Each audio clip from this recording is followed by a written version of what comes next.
Magandang araw po sa lahat ng ating mga kababayan na nakatutok ngayon sa ating programa mula po sa Presidential Communications Operations Office. Ako po si Undersecretary Rpn Dxkp. Kasama niyo mag-uulat ng pinakasariwang impormasyon sa mga hakbang ng pamahalaan laban sa COVID-19.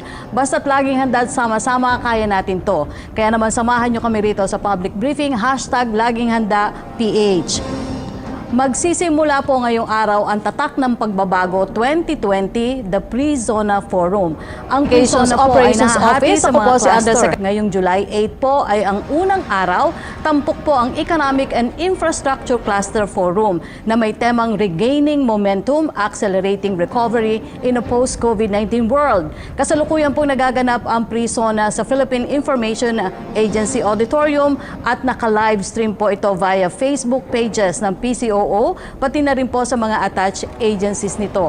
Inaasahan po na mamaya ay magbibigay rin ng mensahe ang ating mahal na Pangulo na si President Rodrigo Roa Duterte at ilan sa kanyang mga katuwang na sina Executive Secretary Salvador Medaldea, Secretary Carlos Dominguez ng Department of Finance, Governor Benjamin E. Diokno ng Bangko Sentral ng Pilipinas, ang Secretary po ng DPWH, Secretary Mark Villar, pati na rin po si Cabinet Secretary Carlo Nograles. Samantala, puntahan na po natin ang mga kaganapan sa Philippine Information Agency kung saan po ay nandun si Secretary Martin Andanar.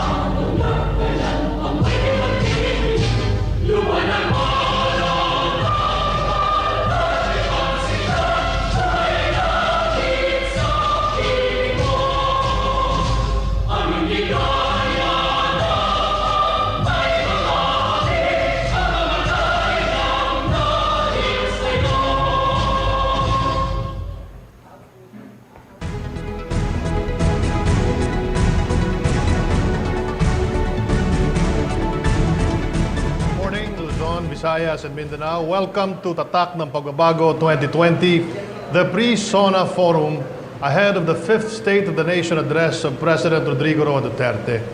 We in the Presidential Communications Operations Office bring you the cabinet clusters tasked to discuss the policies and programs of the administration as it leads the nation forward amidst the COVID-19 pandemic. Today, you will hear stories of pagkalinga as the government heeds the needs of the people and resolves to realize the President's promise of change. Today, we begin the first of the three-part Pre-Zona stories with the Economic Development Cluster and the Infrastructure Cluster. This is Tatak ng Pagbabago 2020, Patunay na Pagkalinga.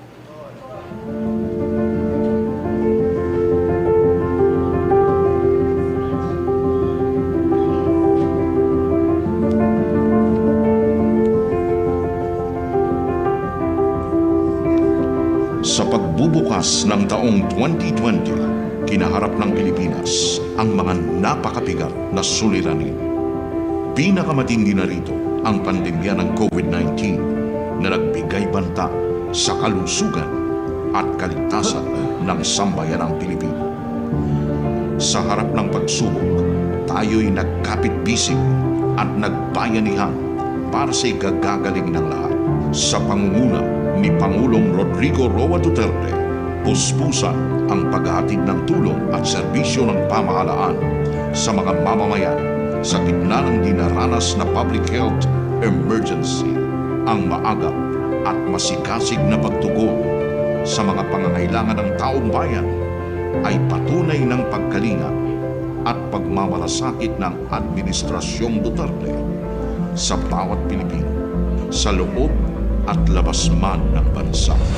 Bilang paghahanda para sa State of the Nation Address ni Pangulong Duterte, muling inihahandog ng Cabinet Clusters ang Tatak ng Pagbabago 2020, the Pre-Zona Forums. Sa pagkakataong ito, haharap sa sambayanan ng 6 na cabinet clusters upang ihatid ang mga tamang impormasyon at iulat ang katotohanan tungkol sa kalagayan ng ating bansa. Bitbit ang temang patunay ng pagkalinga. Layunin nitong sugpuin ang paglaganap ng fake news at disinformation. Sa unang bahagi ng Pre-Zona Forums, nariyan ang Economic Development Cluster na nagsusulong sa pambansang hangarin na muling umangat, bumangon at lumago ang ekonomiya sa pagkakalugmok sa sangasangang krisis na idinulot ng COVID-19. Kasama rin ang Infrastructure Cluster na pinapausbong ang infrastruktura sa bawat sulok ng bansa upang mapaunlad at mapabuti ang kalagayan ng mamamayang Pilipino.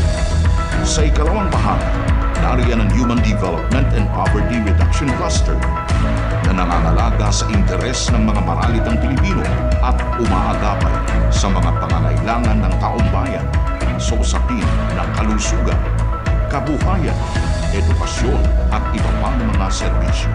Kasama rin ang Participatory Governance Cluster na itinataguyod ng isang transparent, responsive at people-centric na gobyerno para sa mas mabilis at epektibong paghatid ng serbisyo sa mga tao.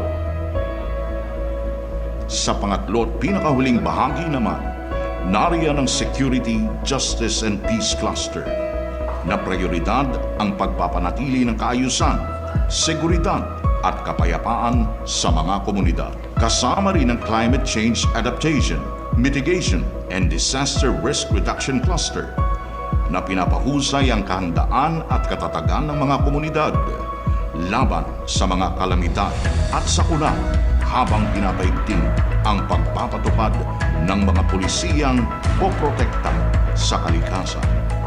Sa 4 na taong pagsisikap ng Administrasyong Duterte na maisulong ang tunay na pagbabago, marami na tayong nakamit na mga tagumpay. Sinusubok man ng krisis ang ating bansa sa panahong ito, itutuloy natin ang maganda na nating nasimulan. Patuloy ang paghahatid ng mapagkalingang serbisyo sa mga mamamayang Pilipino. Sama-sama, iaangat natin ang bansa. Sabay-sabay, haharapin natin ang mas magandang umaga.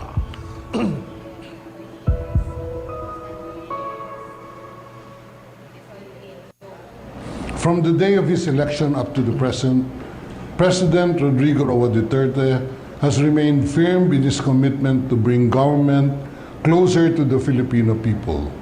Consistent with this vision, we have organized these pre-SONA events featuring the President's Cabinet Secretaries to share the accomplishments of their respective clusters over the past year, as well as their plans for the coming period.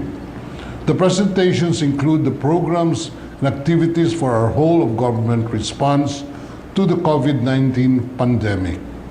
We are carefully aware that our country and our people will continue to face immense challenges for the rest of the year and beyond until a vaccine becomes widely available. The COVID-19 pandemic will continue to adversely affect people all around the world. President Duterte's priority is clear: to save lives and protect communities. In the early days of this pandemic, this meant the imposition of strong quarantine guidelines to prevent the spread of the virus, while we proceeded to enhance and establish health facilities throughout the country. President Duterte also rolled out the largest economic protection program in our history, giving special attention to small business workers and informal sector families. Even as we speak, the government is spending as much as it can to support our less privileged countrymen. Yan po ang pagkalinga ng inyong pamahalaan.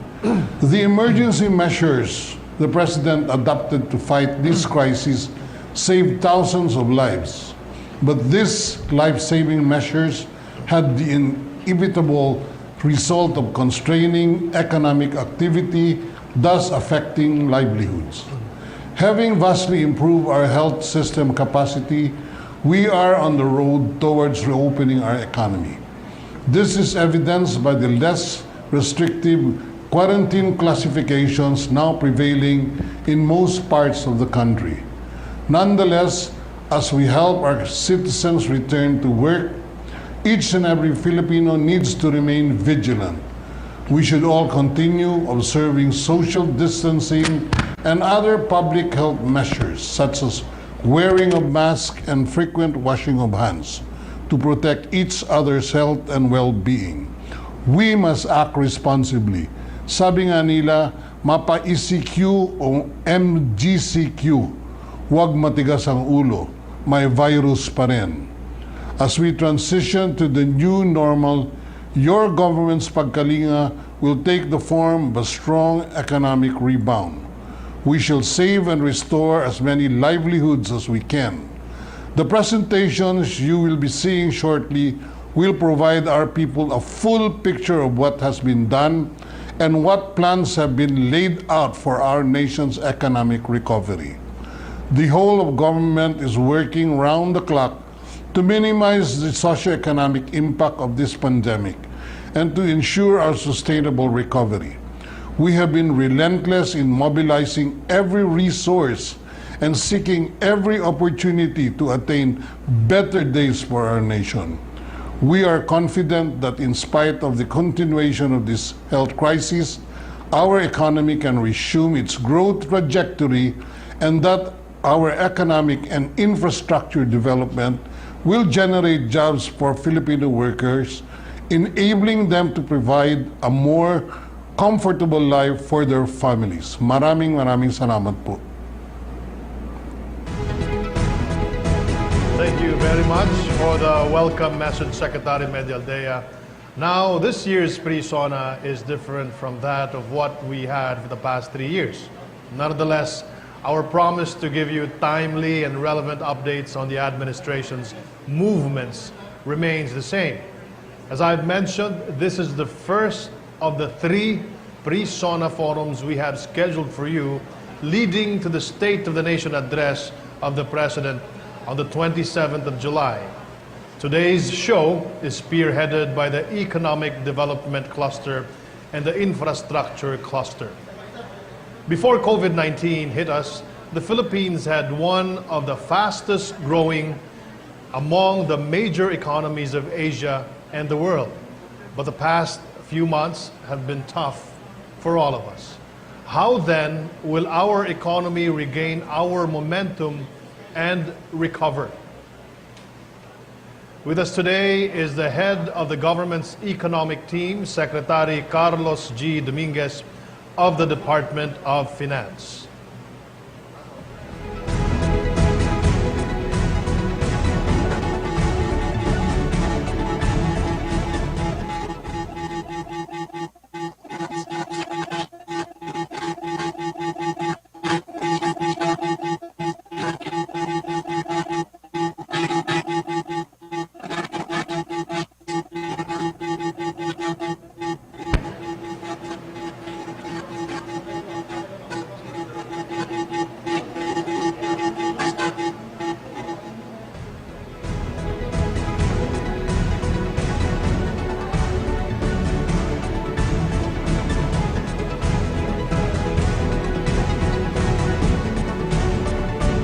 We will just fix the audio of Secretary Sunny Dominguez.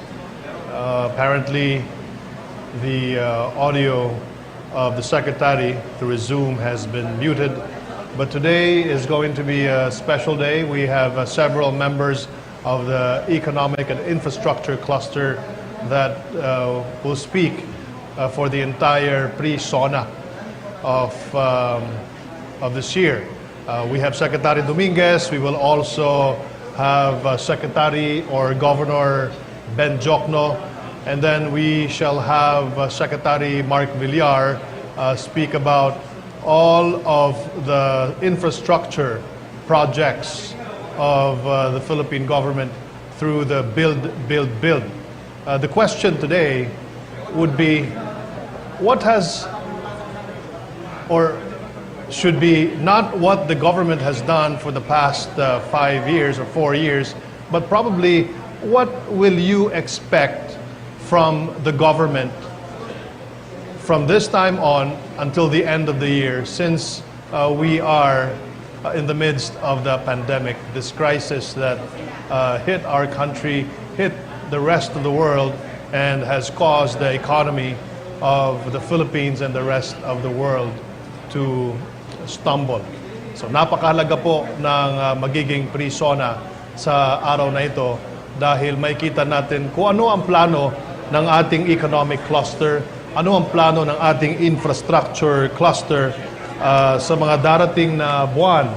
Dahil nga sa tanong na inuulit ko, ano ang para sa akin, ano ini-expect ng bawat Pilipino matapos tumama ang coronavirus sa atin lahat dito po sa Pilipinas at sa buong mundo. And we all know that for the past 4 years, na napakadami na pong nagawa ng administrasyon ni Pangulong Rodrigo Roa Duterte. The promise to bring down the poverty incidence from 23% to the target of 14%. Ito po ay nakamtan in less than 3 years, kung saan ay nakamit natin yung pagbaba ng 23% poverty incidence at ito naman ay bumaba ng 16%. So kung titingnan mo talaga, base dun sa target po ng ating pamahalaan, ay 2% na lamang ay tatama na tayo dun sa 14% na target. But of course, we have this pandemic that struck us. Hindi naman natin inaasahan ito. So the government kailangan ng gumawa ng konting recalibration sa kanyang plano. So the question remains, anong aasahan ng bawat Pilipino? May trabaho pa ba ako bukas? Paano babalik yung trabaho ko? Sa mga negosyante, paano babalik ang aking negosyo? Para sa mga OFWs, ako ba'y makakabalik pa sa abroad para magtrabaho? Ano ang mga opportunities? Paano tayo babalik dun sa bilis ng pag-asenso ng ating ekonomiya sa gitna ng pandemya? At para po bigyan tayo ng sneak peek or preview kung ano ang mga babanggitin ni Pangulong Rodrigo Roa Duterte sa kanyang State of the Nation address in the coming weeks. Nandito po ngayon si Secretary Sunny Dominguez who will be the first to speak on our pre-SONA for 2020. Secretary Dominguez. Thank you. Can you hear me now? Yes, Loud and clear. Thank you very much. Executive Secretary Salvador Medialdea, Infrastructure Cluster Chairman and Secretary of Public Works and Highways Mark Villar, Bangko Sentral ng Pilipinas Governor Benjamin Diokno, Cabinet Secretary Carlo Nograles, members of the Economic Development and Infrastructure Clusters, fellow workers in government, members of the Diplomatic Corps, business and financial communities, academe, civil society, youth organizations, development partners, friends in media, good morning. We live in difficult and uncertain times. In a country whose median age is below 25, the COVID-19 health emergency is perhaps the toughest economic crisis most of our people will live through. This pandemic is a black swan event that no one fully anticipated and was truly prepared to deal with. But we did not fold and run in the face of an unprecedented crisis. We quickly took stock of the situation and responded with everything we had.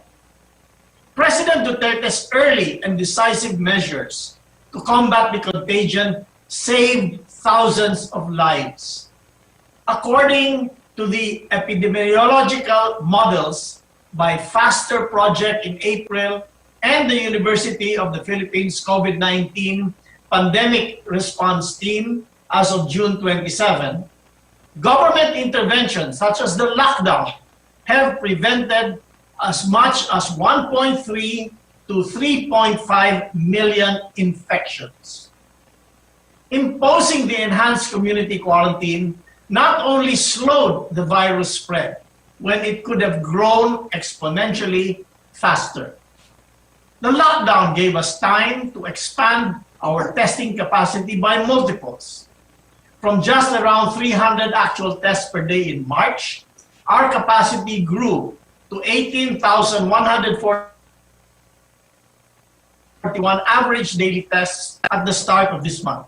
As an indicator for whether a country is doing enough tests, the World Health Organization has set 10% positive rate as the benchmark.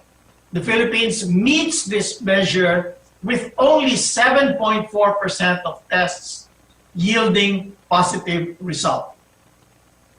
We were also able to protect our frontliners and healthcare workers better, from procuring 1 million personnel protective equipment sets by the end of April to 6 million by the end of June.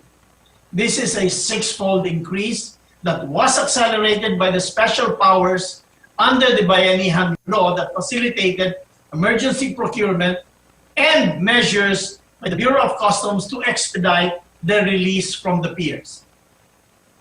We have improved our protection of healthcare workers. For all confirmed cases of COVID-19 at the end of April, 20% were health workers. This dramatically decreased to less than 8% as of July 5. Hopefully, this downtrend will continue as we strengthen infection prevention and control protocols. The lockdown likewise gave us time to expand our capacity to treat and isolate the infected. From around 33,000 beds in our quarantine facilities in mid-April, we were able to bring up isolation and treatment capacity to 68,000 beds as of July 6. 75% of these beds are vacant and available for use today. Only less than 1% of all COVID cases in the country are severe or critical. The rest are mild or asymptomatic cases and will not need intensive hospital care. Despite this, we will sustain our efforts to expand access to testing, hire more contact tracers, and beef up our treatment capacity. For us to overcome this contagion, we must do our part as individuals. We all have a big responsibility to play. In our homes and places of work, as we travel day to day, we must adhere to the minimum health standards. In places we live, shop, and work, we must wear masks, wash our hands frequently, and practice social distancing. We knew that protecting the lives of our people would come at a heavy price. In the first quarter of this year, our economy shrank by 0.2%. This is the first quarterly economic contraction in 2 decades. Our unemployment rate in April of this year spiked to 17.7%. Similarly, the shutdown of economic activities has taken its toll on business. The slowdown in economic activity and extensions of tax filing and payment deadlines combined to bring down our revenues. For the first half of this year, estimated tax collections from the Bureau of Internal Revenue and the Bureau of Customs dipped to 1.2 trillion pesos, 16% behind last year's performance for the same period. Given the economic situation, we expect to collect significantly less taxes than we projected to raise at the start of the year. Our deficit to GDP ratio will likely more than double as tax collections drop, even as the government spends more to beef up our healthcare system and to provide relief to families, workers, and other sectors hardest hit by the pandemic. None of the emergency spending was programmed. In addition, we need to fund our economic recovery plan, especially for small businesses. We will bridge the gap with additional borrowings. In previous years, emergency spending and urgent borrowing might have been very difficult.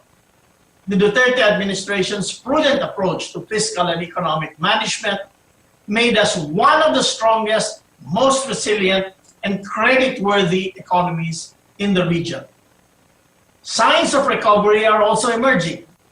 Despite the effects of COVID-19 on the overall trading environment, the Bureau of Customs was able to surpass last month's collection target by 4.4% volume. This signals rising economic activity. Recovery is also seen in the manufacturing sector as the economy reopens. As reported yesterday by the Philippine Statistics Authority in its monthly integrated survey of selected industries, the capacity utilization of factories as a whole increased to 73.4% in May compared to 71.2% in April. In addition, while the year-on-year volume of production index of manufacturing is down by 40.3% in May, this is an improvement over April's 43.6% contraction. The latest result of Purchasing Managers Index also points to an improved manufacturing performance moving forward, as it rose from 40.1 in May to 49.7 in June. Before COVID-19, all indicators showed economic strength. We were among the fastest growing economies in Asia with an average GDP growth of 6.6% from 2016 to 2019. We had managed to bring down our debt to GDP ratio to a historic low of 39.6%. Our revenues were robust after the passage of bold tax reform measures. In 2019, revenues were at 16.1% of GDP, our best performance in 22 years. This provided solid footing for our Build, Build, Build program.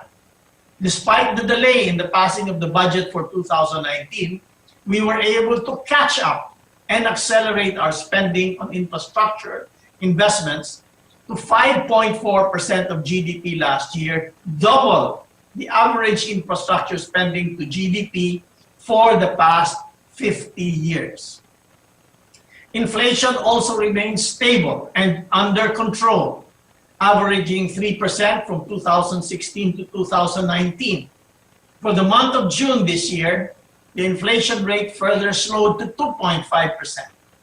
Also, prices in June have only gone up by less than 0.25% compared to the prices at the start of this year. At the end of 2019, we had achieved the lowest recorded rates of unemployment at 4.5%, underemployment at 13%, and poverty incidence at 16.7%. In other words, without this global economic crisis, we had realized better economic outcomes for our people. Our economy was ready to soar. When the health crisis happened, we had already received a BBB plus credit rating, the highest in our country's history. And even amidst the pandemic, international credit rating agencies have affirmed our sovereign rating and have kept them at investment grade levels. In fact, the Japanese credit rating agency upgraded us from BBB plus to A minus last month. This is a vote of confidence in a sea of credit rating downgrades and negative outlook revisions worldwide. With our sterling credit worthiness, the commercial markets and development partners continue to provide us financing at lower interest rates and longer repayment periods. When the government can access debt at low cost, so will our private sector enterprises in need of liquidity assistance. That is so important in recovering from the ravages of the painful but necessary lockdown. The ability to finance at lower costs will help us bounce back more quickly and more sustainably. This is what makes the credit rating so crucial to restoring our economy's health. Today, the Department of Finance has raised a total of $5.3 billion in concessional budgetary support from our development partners. On top of this, the Philippines secured a total of $126 million in grant and loan financing from our development partners for various COVID-specific projects. This includes purchase of emergency medical supplies and equipment, as well as food distribution program for the poorest households in Metro Manila.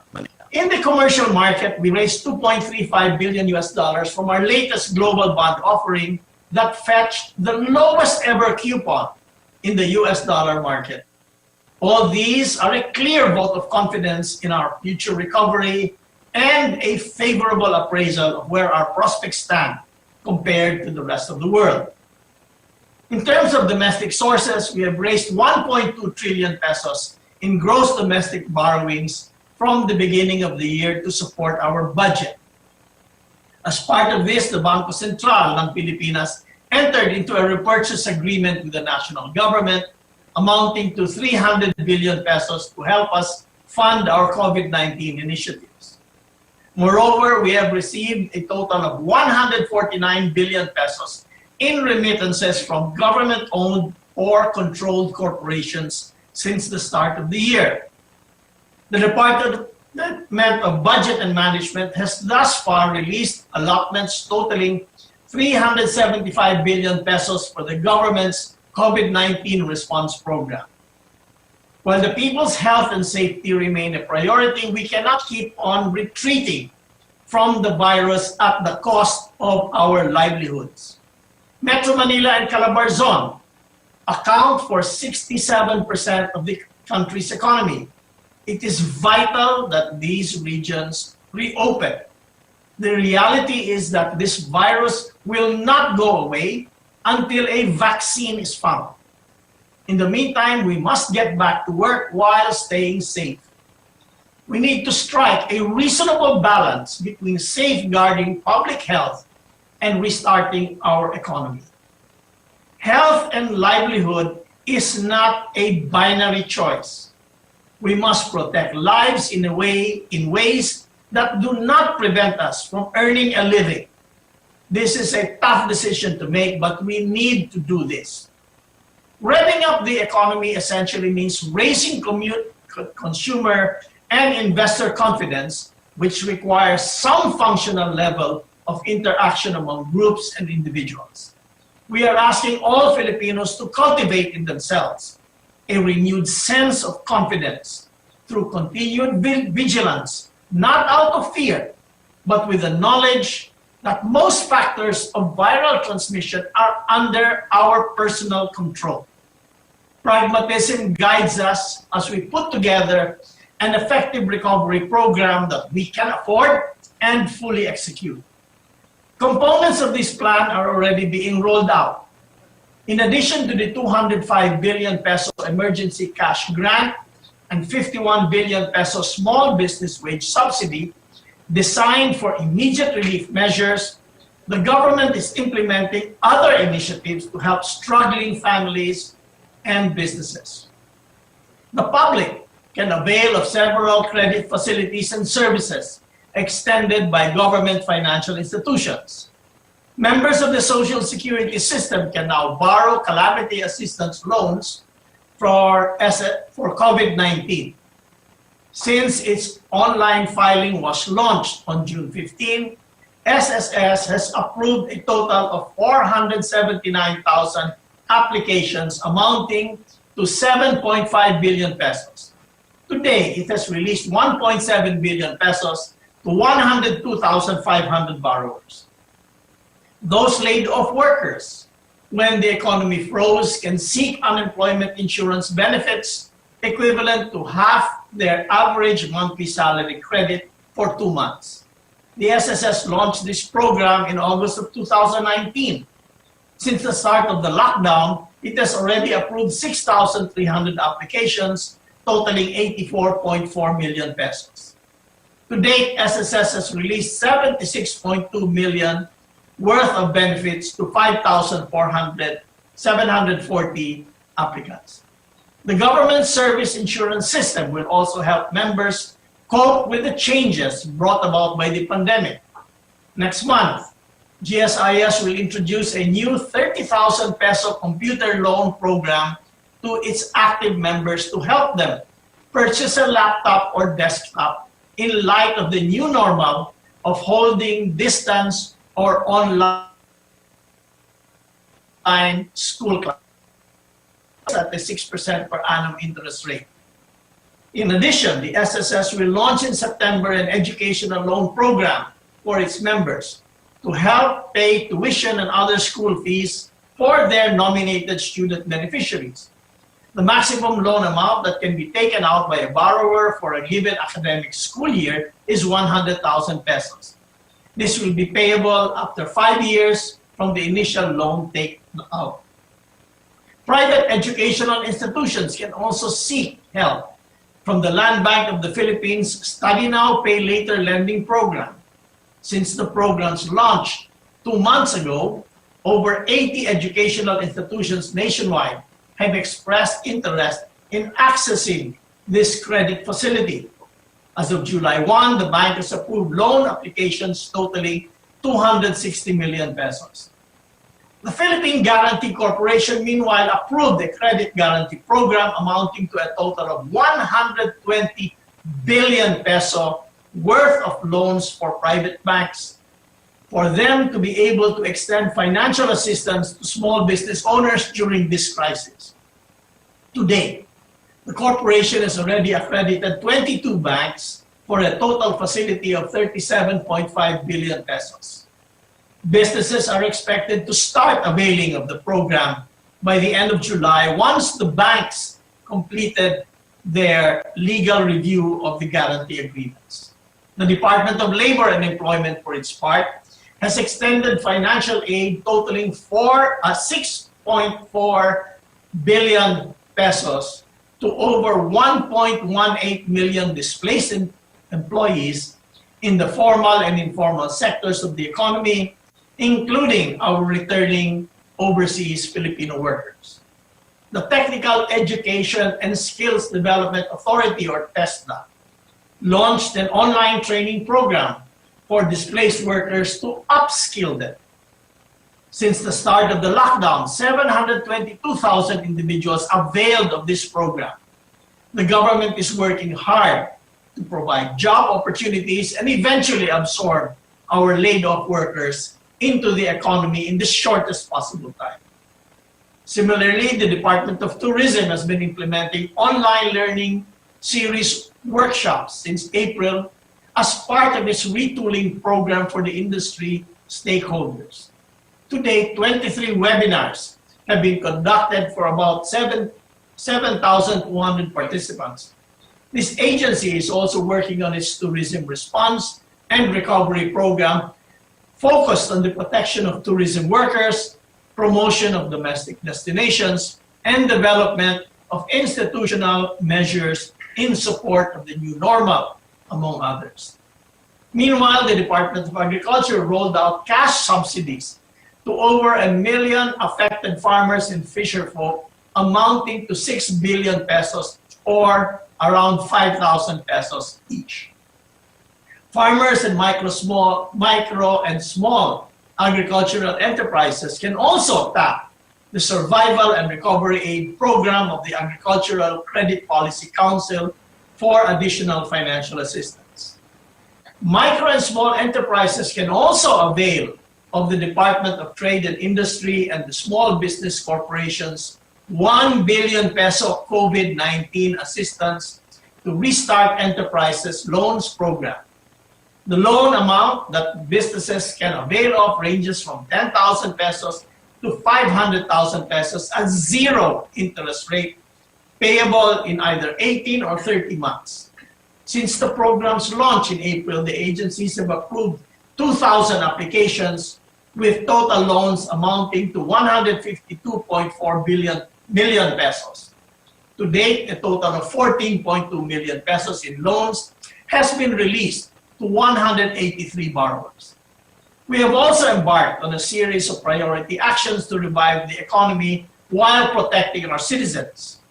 This includes restarting and accelerating the Build program, subject, of course, to compliance with health and safety protocols.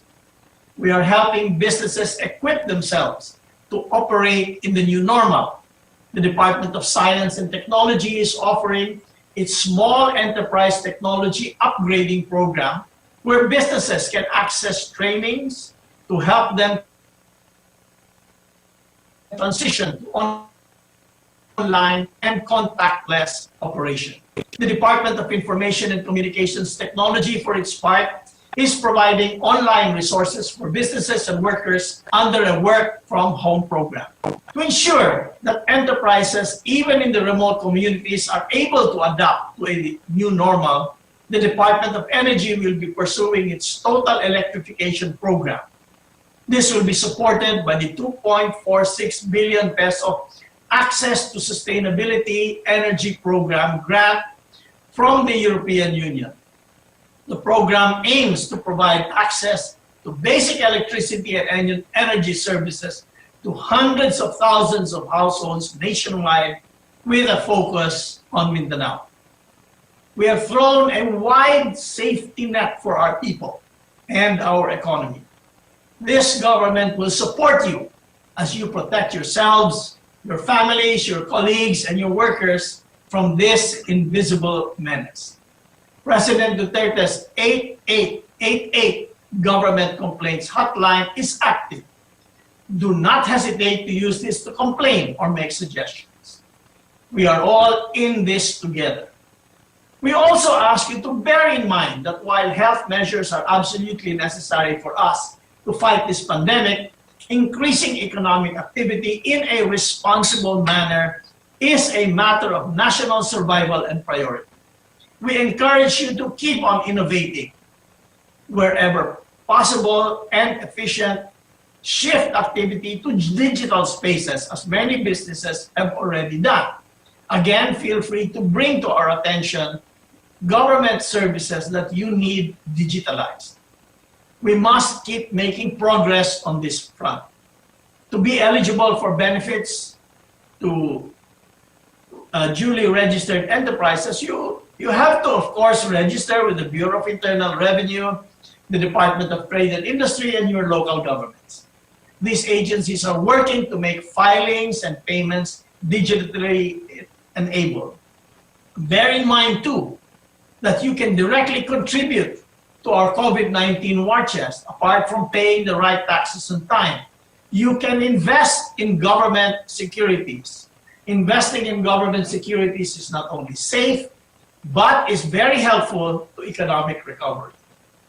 The executive branch is doing its utmost to help the economy recover at the earliest possible time. But for other vital measures to boost economic activity and fortify key sectors, we need Congress's action. We are working on 4 legislative imperatives to help the economy recover quickly in a sustainable and resilient manner. These measures will make more support available for businesses, workers, and families, and will come online as soon as Congress is able to pass them. Elements of this recovery plan are informed by results of extensive nationwide surveys, as well as continuous engagement with thousands of stakeholders through our Sulong Pilipinas workshops with youth and business leaders. We certainly hope that our honorable legislators will give due priority to enacting them in a timely manner and in a form that is fiscally responsible. First, we are seeking congressional approval to infusing additional capital to our government financial institutions for them to be able to act as wholesale banks and fund substantial portions of loans that other commercial banks will provide to micro, small, and medium enterprises adversely affected by the pandemic. These private banks will then be able to lend even more money to businesses in need of liquidity. Second, we seek to allow banks to dispose of their non-performing loans and assets through asset management companies similar to the special purpose vehicles that were established in the early 2000s. Third, we are still waiting for the Senate to pass the CREATE bill, or the Corporate Recovery and Tax Incentives for Enterprises Act, that will reduce corporate income taxes for the majority of small and medium-sized businesses by 5 percentage points immediately. This will help enterprises retain employees, invest more money, and meet their operating costs. The CREATE bill will also modernize our incentive system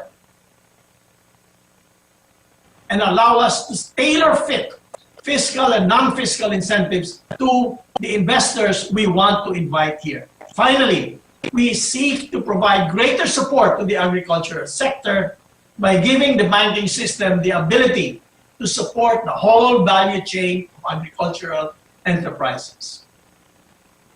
As we enter 2021, we are going to plan for a healthier and more resilient Philippines while making sure that all the proposed policies are aligned with this new normal.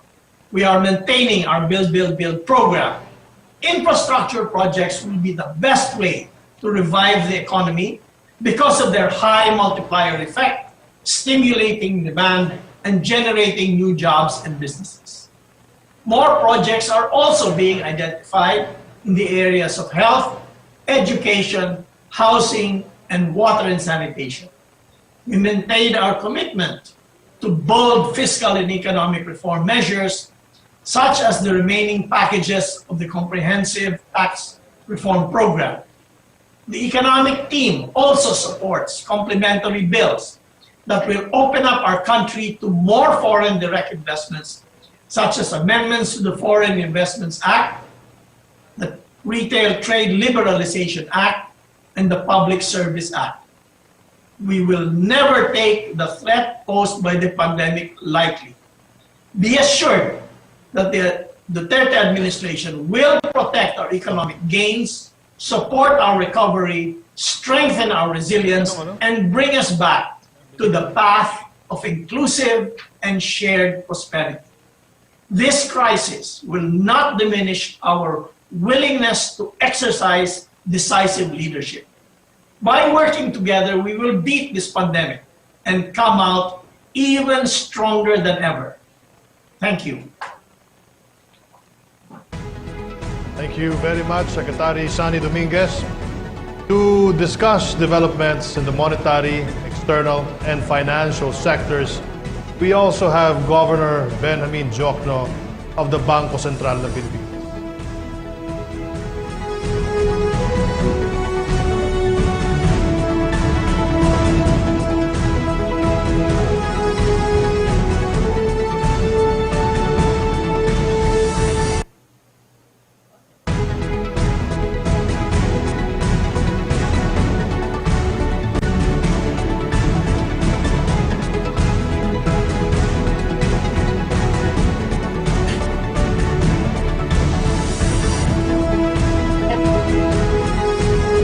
Listening, 1, 2,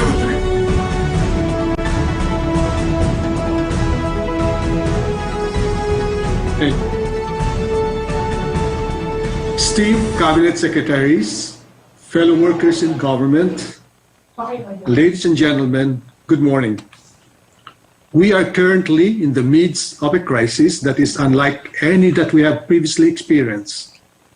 Yet, the Philippines entered the global pandemic with strong macroeconomic fundamentals compared to its regional peers.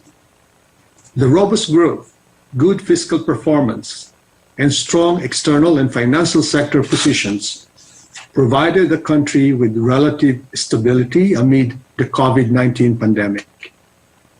Allow me to share with you this morning the accomplishments as well as the latest developments in the country's monetary, fiscal, and external sectors. I will also discuss some of the recent BSP policies and initiatives that we implemented, including measures to help the Philippine economy during these trying times. In 2018, monetary and non-monetary measures were implemented to curb rising inflation due mostly to supply-side shocks. Consequently, inflation declined and settled at an average rate of 2.5% in 2019, down from 5.2% in 2018. In the first 6 months of 2020, inflation averaged at 2.5%, which is within the national government's target of 2 to 4% for this year. Latest BSP baseline forecasts indicate that inflation would settle at 2.3%, which is at the lower end of the national government's target range of 2 to 4% for 2020 and 2021. The stability of the Philippine banking system is another source of strength for the domestic economy. As of end December 2019, universal and commercial banks posted a capital adequacy ratio of 15.4% on solo basis and 16% on consolidated basis, much better than the BSP's threshold of 10% and the Bank for International Settlements threshold of 8%. The industry also has low exposure to bad debts, with a non-performing loan ratio at a mere 1.9% as of end April 2020. Meanwhile, the non-performing assets ratio of universal and commercial banks is at 1.6% as of end April 2020. Another source of strength for the economy is our robust external payments position, which provides adequate buffers against global risk and shocks. The country's balance of payments position recorded a surplus of 7.8 billion in 2019, a turnaround from the US 2.3 billion deficit registered in 2018. For the first 5 months of 2020, the BOP positions posted a surplus of 4.0 billion US dollars. The peso has been broadly stable, supported by the Philippines' strong external payments position. While most regional currencies have depreciated against the US dollar, the peso has appreciated. As a consequence of the Asian financial crisis, the Philippines accumulated foreign reserves as a self-insurance against a currency crisis. As of end May 2020, the country's gross international reserves, or GIR, stood at an all-time high of 93.3 billion US dollars, the highest ever in Philippine history. This is enough to cover 8 months worth of imports of goods and payments for services and primary income. The country's favorable external debt profile likewise supports the external payments position. As of end March 2020, the Philippines' external debt stock stood at 81.4 billion, lower by 2.2 billion than its recorded level in end December 2019. It is worth noting that the Philippines' external debt to GDP ratio has declined from 59.7 in 2005 to 22.2% in 2019, and further to 21.4% as of end March 2020.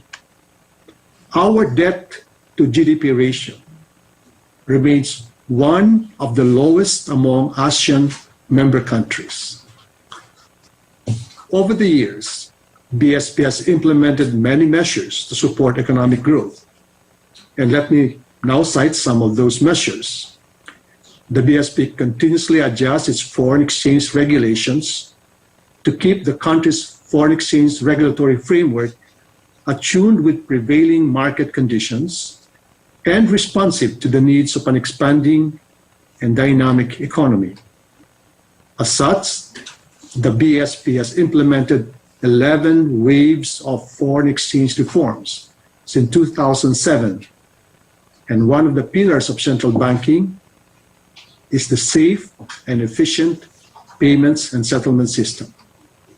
On 9 December 2015, the BSP launched the National Retail Payment System, a policy and regulatory framework for the carrying out of retail payment activities through the BSP supervised financial institutions. Through the NRPS, the BSP endeavors to create a safe, reliable, affordable, interoperable, and efficient retail payment systems in the country. Under the NRPS, BSP encourages the use of electronic payments to enhance the speed, convenience, and affordability of financial transactions.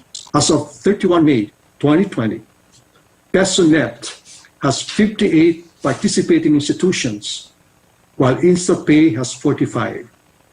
And the number of participating institutions for both are expected to further increase in the coming years.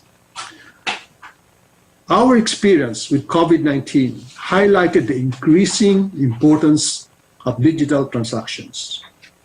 It was observed that the volume and value of the combined transactions of the PesoNet and InstaPay during the lockdown surged, while the volume and value of check payments and ATM withdrawals declined. The volume of InstaPay transactions from April to May grew 57%, while the volume of PesoNet surged significantly by 325%. The BSP is also encouraging the wide adoption of the national QR code standard, as well as the use of online payment facilities for all government transactions. The launching of eGovPay facility to digitize government collections and disbursements will lead to more efficient government collection, better audit, enhanced transparency, and eventually plug revenue leaks. The use of QR codes for payments has also been gaining traction as an alternative to the traditional debit and credit card payments. It is quicker, easier, and safer means of payment through code scan using a smartphone rather than having to bring a credit card. The BSP continues to play a supportive role in the promotion of inclusive economic and social development objectives of the government through its advocacy programs aimed at promoting financial inclusion. As of end 2019, there were 154 banks with microfinance operations serving more than 2.4 million micro-entrepreneurs. The total value of microfinance loans extended as of end 2019 amounted to 27.3 billion, 20.7% higher than its level in 2018 at 22.6 billion. The Credit Surety Fund, or CSF program, is a credit enhancing scheme that allows micro, small, and medium enterprises, which are members of cooperatives, to borrow from banks using the CSF surety cover as security for the loan in lieu of conventional collateral. From its inception in 2008 until end 2019, a total of 55 credit surety funds located in 34 provinces and 21 cities have been established nationwide. Correspondingly, cumulative approved loans for 17,424 MSME beneficiaries reached 5.7 billion pesos. The Economic and Financial Learning Program of the BSP, on the other hand, aims to help the public acquire the knowledge and develop the skills needed to make well-informed economic and financial choices and decisions. In 2000, the BSP has conducted a total of 638 public information campaigns and other economic information learning sessions that were attended by a total of 43,943 participants from different sectors of society and from all the regions of the country. In 2019, several landmark legislations have been passed to further strengthen the BSP's capacity to perform its mandates. These include the following: the new Central Bank Act. This is a culmination of more than 20 years of legislative work to amend the BSP Charter. It embodies a package of reforms that further align BSP operations with its practices, improve its corporate viability, and enhance its capacity for crafting proactive policies to further foster price and financial stability. Next is Republic Act number 11256, which exempts from excise and income tax the sale to BSP of gold sourced from small-scale mining activities. This measure has helped BSP increase its purchase of gold from small miners, which in turn help strengthen our international reserves. Third is the Islamic banking law, which mandates the BSP to exercise regulatory powers and supervision over the operations of Islamic banks and to issue the implementing rules and regulations on Islamic banking. This law is expected to help harness the potential of Islamic banking in fostering inclusive growth, particularly in areas with large Muslim communities. Amid the sustained uncertainties brought about by the COVID-19 pandemic, the BSP promptly implemented measures to complement the national government's broad health and fiscal programs in mitigating its impact. The BSP's liquidity-enhancing measures are intended to reassure markets, restore business confidence, and ensure quick recovery once the community quarantines are lifted. Besides the cumulative 175 basis points reduction in the policy rate and the 200 basis points reduction in the reserve requirement, among others, the BSP also implemented other extraordinary liquidity measures to complement the national government's effort to mitigate the impact of COVID-19, including the repurchase agreement with the national government, the purchase of government securities in the secondary market, as well as the remittance of advanced dividends to the national government. The estimated liquidity injection to the financial system is about 1.3 trillion pesos, which is equivalent to 6.4% of the country's GDP. The implementation of these measures has helped ensure ample liquidity as well as the proper functioning of the financial system during the lockdown. Additionally, the BSP approved a package of measures to further reduce the financial burden on loans to micro, small, and medium enterprises, or MSMEs. In particular, loans granted to MSMEs and large enterprises are not part of conglomerate structures shall be counted as part of the bank's compliance with the reserve requirements. There has been positive response on the part of the banks with respect to this relief measure, especially on the use of loans to MSME as alternative compliance with the reserve requirements. Around 88 banks, mostly rural banks, have started using loans to MSMEs as an alternative mode of compliance with the reserve requirement. Latest data show that around 44.2 billion in MSME loans were used as compliance with the reserve requirement. The BSP also notes that banks continue to grant new loans to the MSME sector during the lockdown. Banks have also been actively extending financial relief to their customers through loan renewals and restructuring arrangements.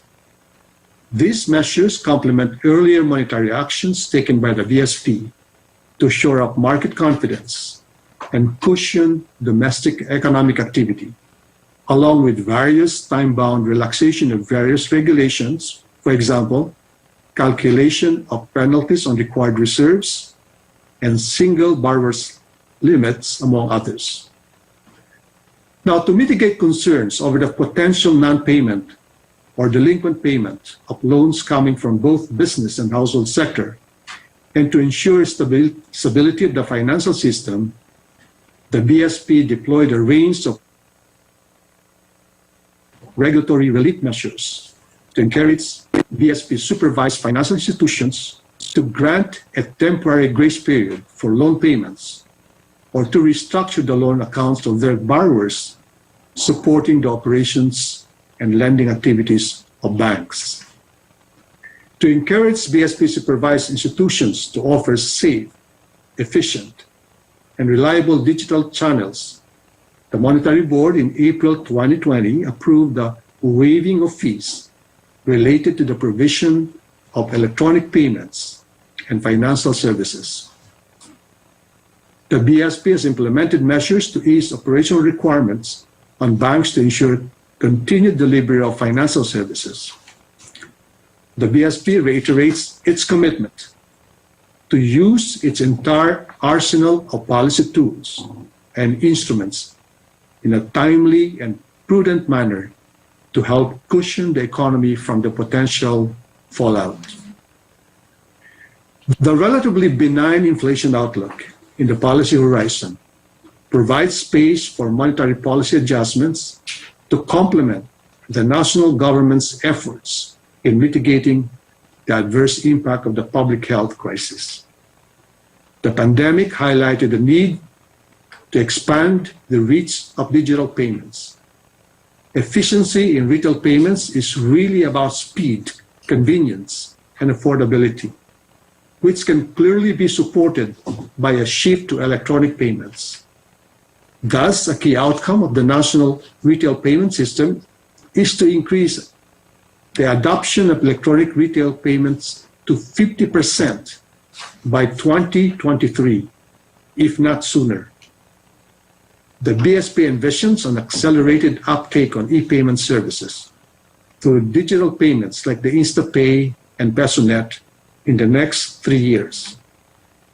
We have gained significant strides in this direction through the adoption of the national QR code standard, as well as the use of online payment facilities for government transactions. On the legislative front, the BSP will push for the passage of the following bills: Amendment to Republic Act Number 1405 and 6426, the laws pertaining to the secrecy of bank deposits. Amendment to Republic Act Number 9510, or the Credit Information System Act. The amendment to the Republic Act Number 10,000, or the Agri-Agra Law, and the Financial Consumer Protection Bill.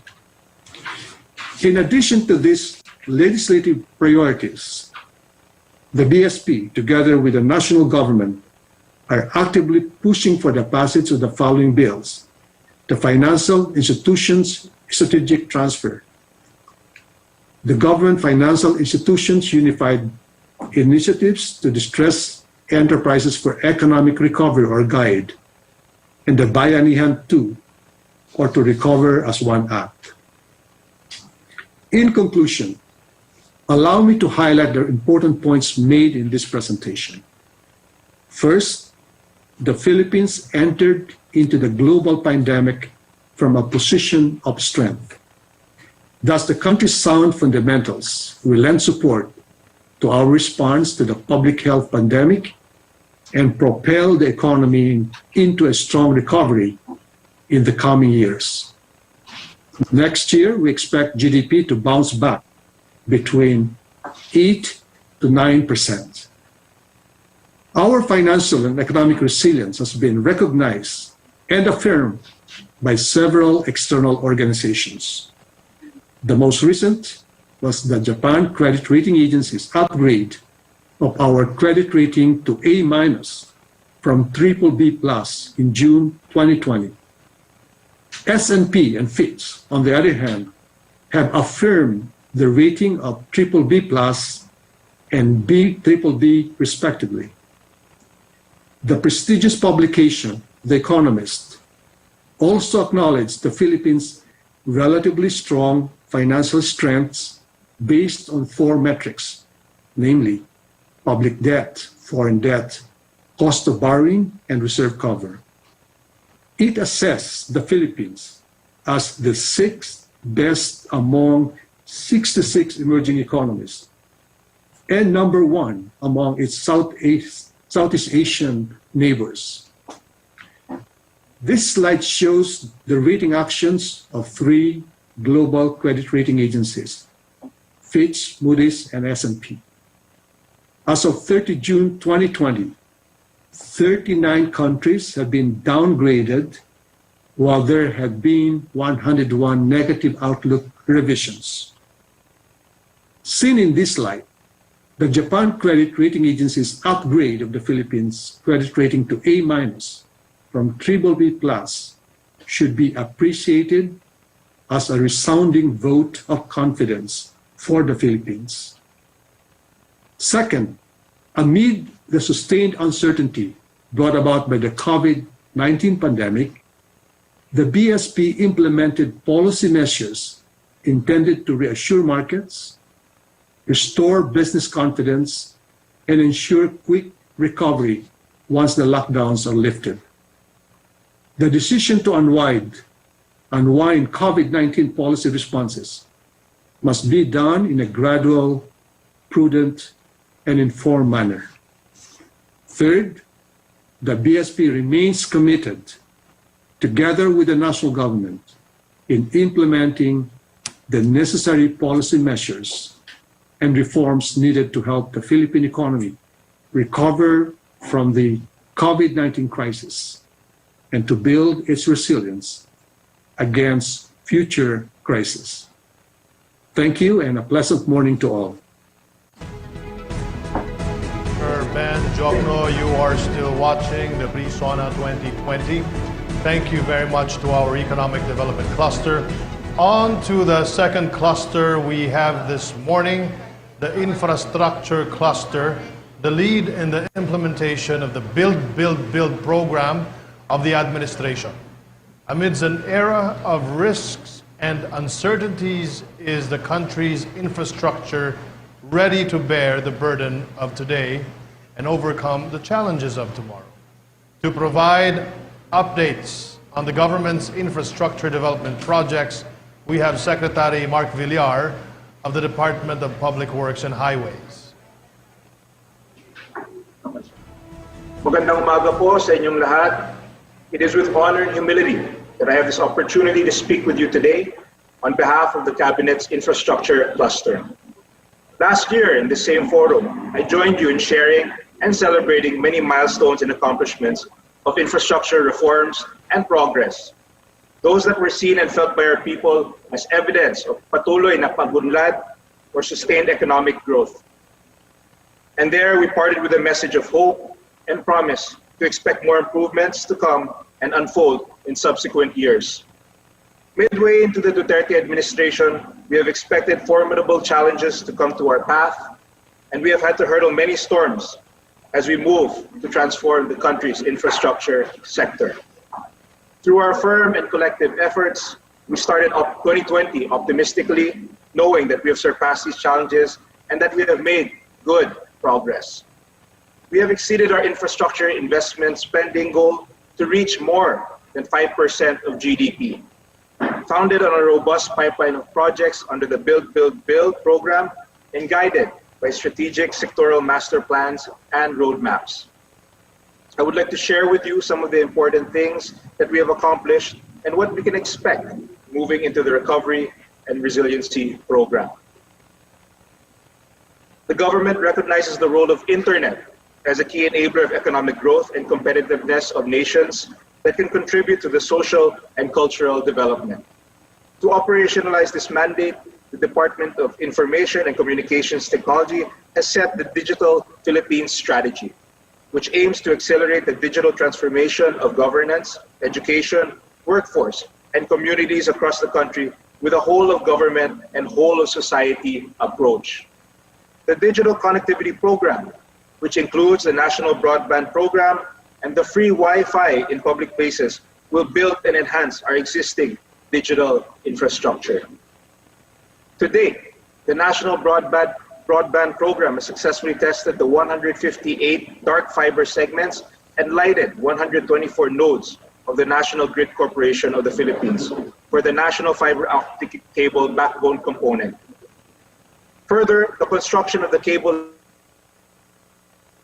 landing station at Baler, Aurora, and Poro Point, La Union has been completed. It is envisioned that the 250-kilometer terrestrial road work from Aurora to La Union will be completed by the end of July 2020, and the installation of vital ICT equipment shall be completed by October of 2020. Once completed, the Philippine government is expected to access the 2 terabyte capacity of broadband internet by 2021.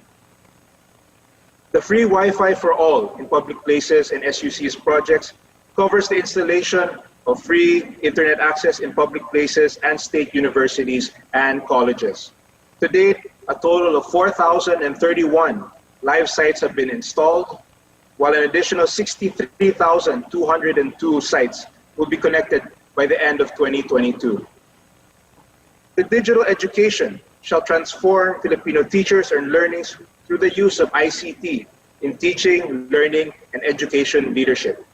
And the digital workforce shall provide more access to develop ICT skills of the Filipino people. To achieve these goals on digital education and workforce, the DICT shall strengthen the ICT Academy, which shall lead in the development of policies, standards, curricula, and guidelines on capacity development initiatives for ICT literacy and competency nationwide. The Digital Transformation Centers shall serve as physical venues where the courses designed by the ICT Academy can be accessed.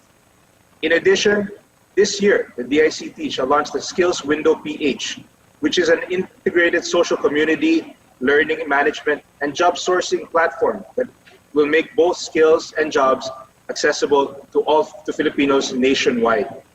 In effect, the general public may acquire job-ready skills through the certification programs made accessible through the Skills Window PH. The Basic Education Facilities Program aims to address the physical facilities requirements of all public elementary and secondary schools nationwide, and to provide conducive learning environment through safe, secure, and sustainable school infrastructures. As of May of 2020, a total of 137,098 classrooms were constructed in various schools nationwide. Also, 1,906 school workshop buildings and other school facilities were constructed, rehabilitated, and improved. The DepEd Learning Continuity Plan has 4 modalities which can be adopted to ensure that learning will continue in spite of restrictions for face-to-face classes in the upcoming school year. Teachers are being trained in blended learning methodologies to enable them to make sure that learners will adopt the appropriate modality to their situation. To support the LCP, 271,538 ICT equipments have been delivered to schools as of May of 2020. Another set of 119,850 ICT equipment have been procured and will be delivered before the end of the year. Another set of 36,676 ICT equipment is currently being procured, and that will increase the number of schools with ICT equipment from 93% to 98.7%. These are in addition to the 1,042,575 computer devices that have already been distributed across 44,155 public schools under the DepEd computerization program. Parallel to these efforts to connect schools and to the internet, jointly undertaken by the DepEd and the Department of Information and Communications Technology, procurement is currently ongoing to connect 7,000 schools that will increase the number of connected schools from 48% to 63%. Production of TV and radio-based lectures are also ongoing that will allow the department to reach learners who have no access to computers or the internet. DepEd is also ensuring the learning continuity, providing immediate response and support to schools. School facilities are being constructed and repaired. to ensure proper lighting and ventilation inside the classrooms. Also, health-related infrastructures and other interventions are also being prioritized. 20,359 school clinics will be constructed, including the repair of 13,573 existing clinics. 156,850 group hand washing facilities will be constructed, including the repair of 98,963 existing ones. Provision of potable water source to 3,861 schools will be prioritized. Construction of 56,796 toilet facilities will also be prioritized. One of the mitigating measures in disaster risk reduction is the construction of evacuation centers under the Evacuation Center Development Program. From 2016 to 2019, a total of 7.2 billion pesos was allocated for the construction of about 197 evacuation centers nationwide. As of June of 2020, 129 evacuation centers were completed and 68 are currently with ongoing construction. The government aims to build at least one evacuation center per province to minimize disturbance to school buildings being used as evacuation centers post-disaster. Out of the 81 provinces, 65 provinces have at least one completed evacuation center.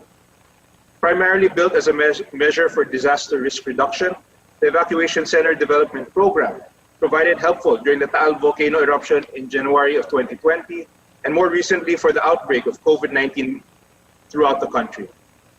63 evacuation centers were utilized as health quarantine facilities capable of providing health monitoring and treatment to about 2,292 individuals. As of June 2020, a total of 1,686 persons were accommodated in these facilities.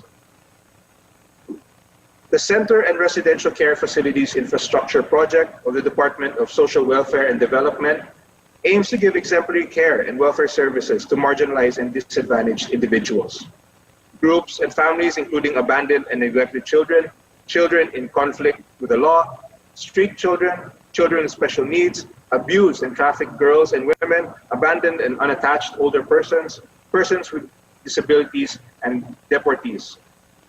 In 2018, 1.4 billion was allotted for 210 projects in 71 dilapidated and congested facilities and in 4 new centers. As of June of 2020, 87% of 182 projects are already completed. Additional 114 million pesos was allotted in 2020 for 32 projects. Maintaining peace and security both from inside and outside forces has been crucial for the country over the years. Through the tatag na Infrastruktura para sa Kapayapaan at Seguridad, or TICAS, the construction of various infrastructure projects that will help the facility readiness of the military and police forces is given priority to ensure an environment of peace and security towards national development. From 2019 to 2020, a total of 7.1 billion pesos has been allocated for 297 TICAS projects, one of which is this construction of a 5-story multi-purpose building in Camp Aguinaldo, which is near completion. The Tourism Road Infrastructure Project, or TRIP, is a highly successful and long-running convergence program with the Department of Tourism and the Department of Public Works and Highways that realizes tourism infrastructure development mandated by the Tourism Act of 2009. To date, a total of 104.5 billion pesos has been allocated for projects from 2016 to 2020, developing about 3,667 kilometers of access roads. These projects are aimed at enhancing connectivity from gateways to service centers and tourism sites. As of May of 2020, 1,950 kilometers of tourism roads have been completed. The role of infrastructure is vital in sustaining tourist development. In our Boracay rehabilitation program, for instance, the government is currently providing a safe and efficient road network throughout the island. Support infrastructure like pedestrian infrastructure, such as bike lanes, drainage, and enhancements, such as lampposts and landscaping, are being rolled out towards a more rewarding experience for both locals and tourists. The government remains committed to promote inclusive growth and sustainable tourism by providing road access to community-based tourism sites. The ongoing improvement of access road leading to Kaparkan Falls in Pineg, Abra will further boost the promotion of the falls as a new community-based tourism site in the Cordilleras. This effort of the government will eventually spur economic activities, increase investments, and provide livelihood to the community. Also, roads leading to the DOT-accredited tourism sites is a priority under the TRIP, as farm tourism aims to provide new revenue streams for farming communities as it advocates sustainable agricultural practices for recreation and educational purposes. The importance of educating and continuing to inspire our children to maintain a strong interest in agriculture and healthy living is a key to the better future for agriculture and to the welfare of the next generations to come. The Maruaya Dupita Calambeg Estancia Road in Ilocos Norte is being improved to support the Pidig Food Factory School and Agro-Tourism Farm, which currently provides training and sustainable agriculture. Also being improved is the access road leading to Villa Consuelo Agri and Tourism Farms and Silawa Falls in Haro, Leyte. With the help of resilient members of the community, the farm was able to recover after Typhoon Yolanda to become a tourism destination and a supplier community for high-value organic vegetables. The improvement of access roads leading to Lao Integrated Farms in Davao del Sur will further attract visitors and farmers from all over the Philippines to experience and study organic farming systems and technologies.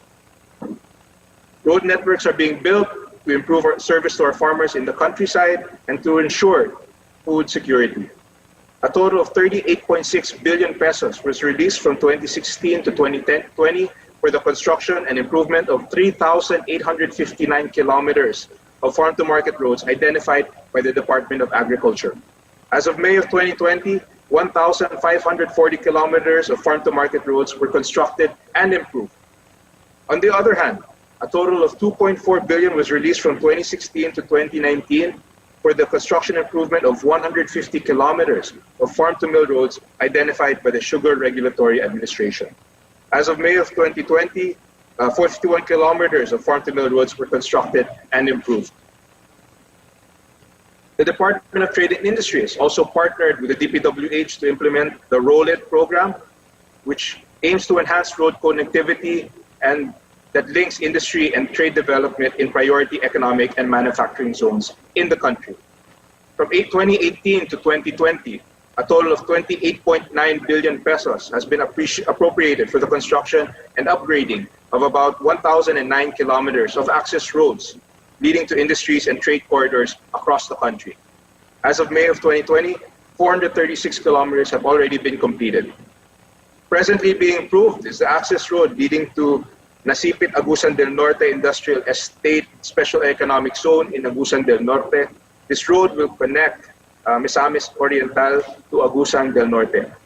The completion of the Barbero and Service Road in Tagoloan, Misamis Oriental has improved the connectivity of Fividec Industrial Estate to the port area, thus improving the logistic network of Northern Mindanao. Amid the impending threat in conflict-affected areas, the government will bring about lasting and inclusive development to every Filipino from all sides of the country. The 19-kilometer Marawi Trans-Central Road project under the JICA grant has made remarkable progress since work resumed towards achieving the early completion goal by December of 2020. The ADB-assisted Improving Growth Corridors in Mindanao Road Sector project is composed of 7 road sub-projects, including the construction of the Gicam Bridge, all located in the Zamboanga Peninsula, and 3 bridges in the Tawi-Tawi province. Upgrading of road connecting Alicia to Malangas, Tampilisan to Sandayong, and Lutiman to Gicam is ongoing. Included in the government's priorities are various projects that enhance inter-regional and inter-provincial connectivity through road network. The construction of Daang Kalikasan will enhance regional tourism flow from Region 1, 3, and Metro Manila. It will reduce travel time between Mangatarem, Pangasinan, and Santa Cruz, Zambales from 2 hours 30 minutes to 1 hour. The substantial completion of Daang Kalikasan instantly became a tourist hotspot in northern Luzon because of the scenic views from the winding road on the crest of hills and mountains. The Samar Pacific Coastal Road Project, which involves the construction and improvement of 11.6 kilometers and it includes 3 bridges, is targeted to be completed by this year. The 16-kilometer Coronadal-Lutayan Columbia-Matanao Road is an alternate road from the municipalities of South Cotabato, Sultan Kudarat, and Barm provinces to Davao Region, to Davao del Sur. Travel time from Coronadal City, South Cotabato to Matanao, Davao del Sur will be reduced from 4 hours and 10 minutes to 2 hours and 20 minutes. The project is already 85% complete and is targeted to be complete by early 2021. The construction of Sindangan-Bayog Lakewood Road will reduce travel time between provinces of Zamboanga del Sur and Zamboanga del Norte from 6 hours to about 2 hours. The project is currently 62% complete. The government will build and lay the groundwork for 1,066 kilometers of new high-standard highways and expressways in Luzon, Cebu, and Davao with a total investment cost of 802 billion pesos. This is the Philippine High-Standard Highway Network Program. Central to this is the Luzon Spine Expressway Network Program, a total of 905 kilometers of high-standard highway expressway in Luzon, which is targeted to be completed and has more than twice, and targeted to be completed is more than twice the existing 382 kilometers of existing expressway. The 633 billion peso priority program of the government aims to reduce the travel time from Ilocos to Bicol from 20 hours to 9 hours. This July 15, 2020, the 89-kilometer Tarlac-Pangasinan-La Union Expressway, or TPLEX, will now be fully utilized from Tarlac City to Rosario, La Union. Travel time between Tarlac City and Rosario, La Union will be reduced, and travel time from Manila to La Union to Rosario will be reduced to just 2.5 hours, and this will benefit 20,000 travelers per day. Also, to further promote the development of northern Luzon, a proposal has been submitted extending TPLEX by additional 59 kilometers up to San Juan, La Union. The east and west lateral connectivity is also being improved through the construction of the Central Luzon Link Expressway. The 30-kilometer expressway will reduce travel time between Tarlac City and Cabanatuan City from 70 minutes to 20 minutes. And this will benefit 11,200 motorists per day.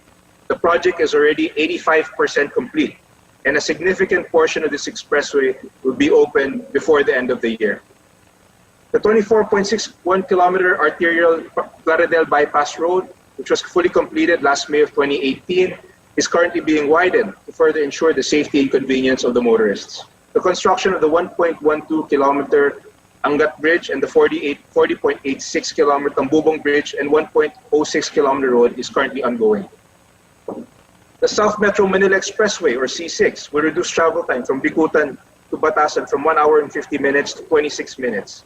Advanced construction activities for the workable area along Skyway FTI section is ongoing. The 5.58-kilometer NLEX Harbor Link Segment 10 Elevated Expressway connecting MacArthur Highway and C3 was opened last year, while the 2.6-kilometer C3 R10 section was opened last June 16, 2020. Travel time from NLEX Radial Road 10 to Navota City to NLEX was reduced from 1 hour to just 10 minutes. This has also ensured the timely delivery of goods and services to and from the Port of Manila. The 8-kilometer NLEX-SLEX Connector Road, which will connect the end of NLEX Harbor Link to passing PUP Santa Mesa up to the Skyway Stage 3. The project is ongoing and targeted to be completed late next year. The 18.83-kilometer Metro Manila Skyway Stage 3 aims to decongest traffic in Metro Manila, especially EDSA, C5, and other major roads in Metro Manila by as much as 55,000 cars daily. Travel time from Buendia to Balintawak will be reduced from 2 hours to between 15 and 20 minutes. This project is currently 83% completed, and we are targeting it to be operational from Buendia to Balintawak at the end of this year. The Alabang Sukat Skyway Connection and Ramp Extension is being constructed to provide access from the elevated Skyway to South Luzon Expressway through the Alabang Viaduct. The project is targeted to be completed this year.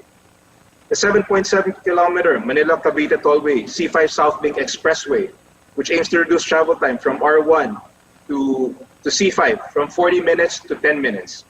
The Merville to FC5 SLEX section was opened last year.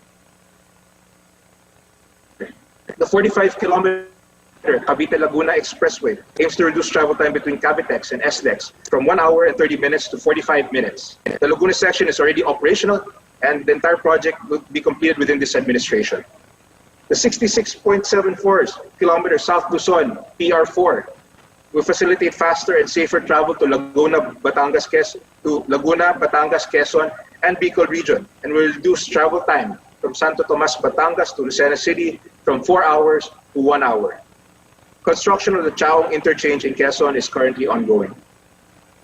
The Quezon-Bicol Expressway feasibility study is now complete, and the project is ready to be implemented. The 15-kilometer Camarines Sur Expressway connecting the municipalities of San Fernando and Pili in the provinces of Camarines Sur will reduce travel time from 51 minutes to 11 minutes and is already ongoing. The government is also enhancing the connectivity of the expressways to the national and local roads through the construction of interchanges and access roads. The completion of the Ciudad de Victoria interchange overpass bridge alleviated the traffic situation of vehicles queuing at the Bocaue entry-exit toll gate. The newly opened Tambubong interchange in Bocaue, Bulacan will offer another alternative for commuters at Bocaue interchange bound for Santa Maria, Norsagaray, Angat, and Pandi in eastern Bulacan. An access diversion road that will connect the Star Tollway up to Batangas Lobo Road is also being constructed to further develop and expand the high growth potential areas in Batangas. Travel time between Tinga, Itaas, and Pinamukan will be reduced from 1 hour 46 minutes to 30 to 50 minutes. Since 2016, the government has been prioritizing and implementing various programs that will develop and expand the pedestrian infrastructure nationwide. The bike facilities promote sustainability and the environment, and promote the environment and wellness of our people. The Laguna Lake Highway was built with a 3-meter dedicated wide bicycle lane separated by the regular lanes by a 2-meter planting strip.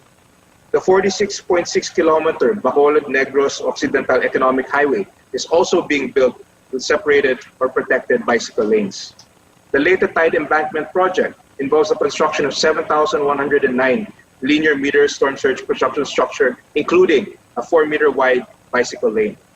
Another project with provisions for bike lanes is the Davao City Coastal Road, which is an 18.2-kilometer bypass road, which is currently under construction. As of May of 2020, 23,657 kilometers of roads were constructed, maintained, widened, upgraded, and rehabilitated. Construction of new bridges to augment the 30 existing ones across the Pasig River, Marikina River, and Mangahan Floodway is expected to ease traffic along EDSA and other major roads in Metro Manila. Included in the project is the Bonifacio Global City Ortigas Center Road Link project, which includes the construction of a bridge to connect Lawton Avenue in Makati City and Santa Monica Street in Pasig City. Once completed, travel time between Bonifacio Global City and Ortigas Central Business District will be reduced to 12 minutes. The bridge is currently 80% complete. Other bridges targeted to be completed next year are the Binondo Intramuros Bridge and the Estrella Pantaleon Bridge. Bridging the travel gap within the country's scattered island groups, the Inter-Island Linkage Mega Bridge Program will make Filipinos even closer and connected, as the construction of short and long-span bridges is seen to conquer geographical challenges. Implementation of the Pangil Bay Bridge, which will be the longest bridge in the Philippines at 3.7 kilometers, is already ongoing. Once completed, it will only take 7 minutes to reach Tubod in Lanao del Norte from Tangub in Misamis Occidental. Using the bridge, compared to the 2.5 hours it would otherwise take via the 100-kilometer route. The implementation for the NEDA board-approved Samal Island Davao City Connector Bridge is targeted to start in January of 2021. Once completed, travel time will be reduced from 25 to 30 minutes via Ro-Ro ferry operations to 2 to 5 minutes via the connector bridge. Another project already approved by the NEDA board is the Bataan-Cavite Interlink Bridge, and the detailed engineering design for this 32-kilometer bridge is targeted to be completed in 2021. Another bridge is the 32-kilometer series of bridges that will connect the islands of Panay, Guimaras, and Negros, which was already approved by the NEDA board last January 28 and 2020. The conduct of the detailed engineering design study of the Cebu-Mactan Bridge and Coastal Road Construction Project is funded either JICA grant, and this detailed engineering will start in September of this year. The Panglao-Tagbilaran City Offshore Connector Bridge Project, which aims to reduce travel time from Tagbilaran Seaport to Panglao Island from 45 to 15 minutes. Construction of the approach roads and bridges are ongoing. As of May of 2020, 4,959 bridges were constructed, widened, upgraded, rehabilitated, and strengthened. Every year, the Philippines is visited by an average of 20 typhoons. Due to the geographical situation, our country has a long history of experiencing annual floods that have devastated our infrastructure and cost us human lives. Therefore, a number of flood control measures were rolled out by the government to reduce flooding risks and effectively manage major flood events. As of May of 2020, 8,941 flood mitigation projects, structures, and drainage system projects were completed. Air connectivity remains one of the key factors to this country's progress. And with President Rodrigo Roa Duterte's twofold directive to decongest our main gateway, the Ninoy Aquino International Airport, and promote regional development across the archipelago, the Department of Transportation has completed a total of 180 airport projects since 2016. Since the start of the Duterte administration, we have completed the construction of 2 new international airports. We have 1 international airport currently under construction and 1 more international airport set for construction. Dubbed as the world's friendliest resort airport, the Mactan Cebu International Airport's new world-class passenger terminal building was inaugurated on June 7 of 2018 and is now catering to international flights. With the construction of the new terminal building, the airport's annual passenger capacity has increased from 4.5 to 13.5 million. Currently, the construction of the Bicol International Airport is more than halfway complete. The airport is being built on a 148-hectare lot and will have a 2,500-meter runway with a scenic view of Mount Mayon. The Bulacan International Airport will help decongest passenger traffic at the NAIA. The new airport is expected to be operational within 4 to 6 years from the target start of construction in 2020. Also aimed to complement the operations of NAIA, a new passenger terminal building is being built at the Clark International Airport. As we work on decongesting NAIA, rehabilitation works continue for its Terminal 2. Formerly tagged as one of the worst airports, the NAIA is now recognized as among the most improved airports in the world. Another gateway seen to help decongest NAIA, the Sangli Airport, was inaugurated in February 15 of 2020. Construction of its additional facilities commenced on June of 2019 and was completed ahead of its March 2020 target schedule. Sangli Airport caters to commercial cargo operations and is utilized for general aviation and turboprop cargo operations from 6 a.m. to 6 p.m. To increase the operational efficiency of the country's airports and reduce daytime flight congestion, we have night rated a total of 22 airports, and we are targeting to have 13 more airports night rated by 2022. The government envisions the country's rail network to expand from 77 kilometers of operational railways to 1,900 kilometers, benefiting around 4.5 million passengers daily. Today, 6 railway projects are ongoing, 1 for rehabilitation, and 8 more are due for construction. The Metro Manila Subway, the Philippines' first ever underground railway system, has started its mobilization works on December of 2019 and the parts of its tunnel boring machine was unveiled last February of 2020. The 36-kilometer subway will run from Quezon City to NAIA Terminal 3 and FTI in Taguig. It is set to commence partial operations by 2022 for its first 3 stations, while the entire rail line is targeted to be fully operational by 2025. Once completed, travel time from Quezon City to NAIA will be reduced to just 36 minutes. The Metro Rail Transit 7, or MRT 7, which will serve commuters from Quezon City to San Jose del Monte, Bulacan, is now 59% complete. Once the rail line is finished by 2021, travel time from North Avenue in Quezon City to Bulacan will be reduced from 2 to 3 hours to just 35 minutes. For MRT 3, rehabilitation and maintenance works are ongoing and are now at 49% completion. The rehabilitation works aim to restore the railway system back to its original design condition. Once rehabilitated, MRT 3 will increase the number of its operating trains, set from the current 15 to 20 trains set at peak hours, double the train operating speed from 30 to 40 kilometers per hour to 60 kilometers per hour, and slash by half the time between trains from the current 7 to 10 minutes to 3.5 minutes. After nearly 2 decades and 3 administrations, the construction of the LRT-1 Cavite Extension Project is now progressing with 48% completion rate. The 11.7-kilometer extension line will cut travel between Baclaran and Bacoor from 1 hour and 10 minutes to just 25 minutes. Partial operations for the first 5 stations is eyed by the last quarter of 2021.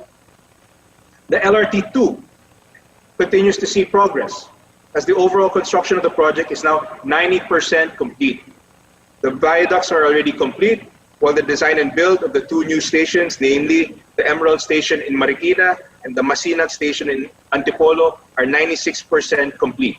Once completed, travel time from Recto, Manila to Masinag, Antipolo will be reduced from 3 hours via bus or jeepney to just 40 minutes. Stalled since 2009, the Common Station finally moves forward under the Duterte administration with an overall accomplishment rate of 44%. The Common Station is a concourse area that will connect 4 major railway systems, namely the LRT-1, MRT-3, MRT-7, and the Metro Manila Subway. The entire Common Station is expected to be operational by 2022. The North-South Commuter Railway Project is a 147-kilometer mass transportation railway system that will traverse through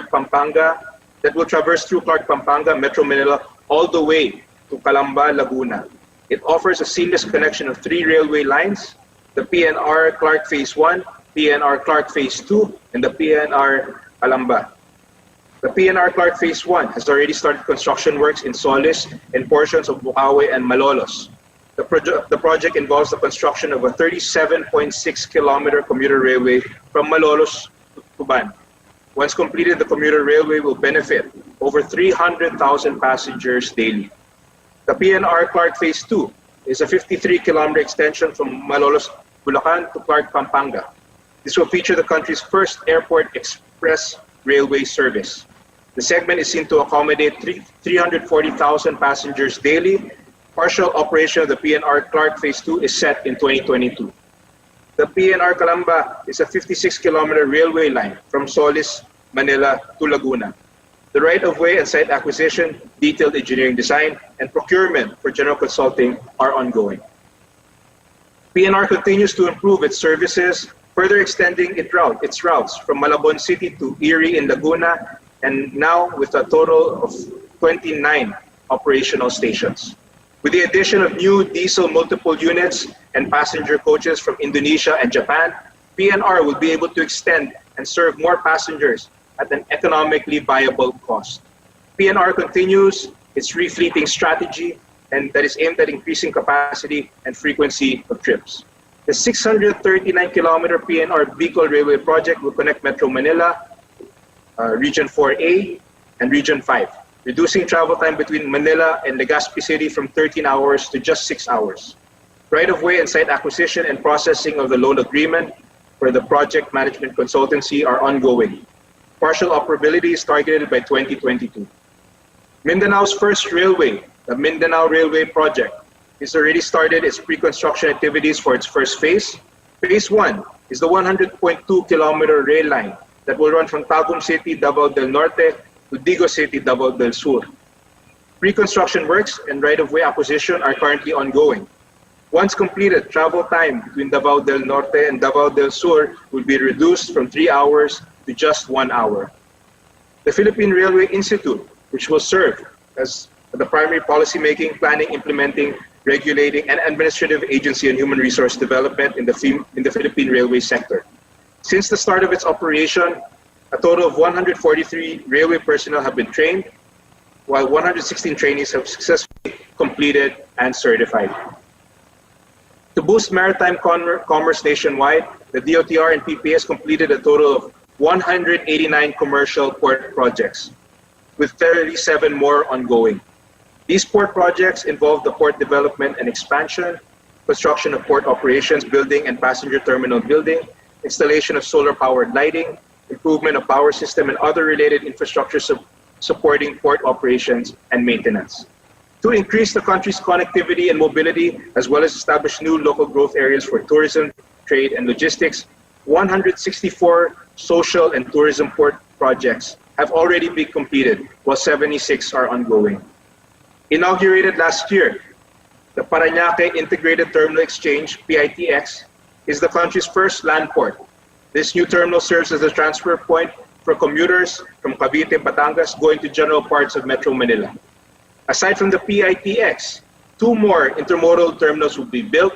These are the Taguig Integrated Terminal Exchange and the North Integrated Terminal Exchange.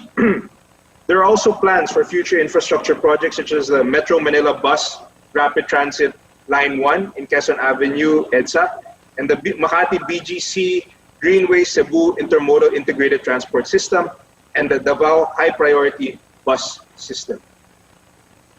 In 2019, in New Clark City, with only 18 months, the BCDA was able to complete Phase 1A of the National Government Administration Center in New Clark City. This unveiled the modern structures that we've seen during the 2019 Southeast Asian Games, a government building for backup offices of various agencies to ensure continuous service for the people in case of a disaster, a state-of-the-art sports complex with the aquatic center, athletic stadium and athletics village, the UP-PGH Polyclinic, the residences, and the 1.4-kilometer river park. Before hosting the Southeast Asian Games, the athletic stadium and aquatic center were certified world-class by the International Association of Athletic Federations and the Federation Internationale de Natation.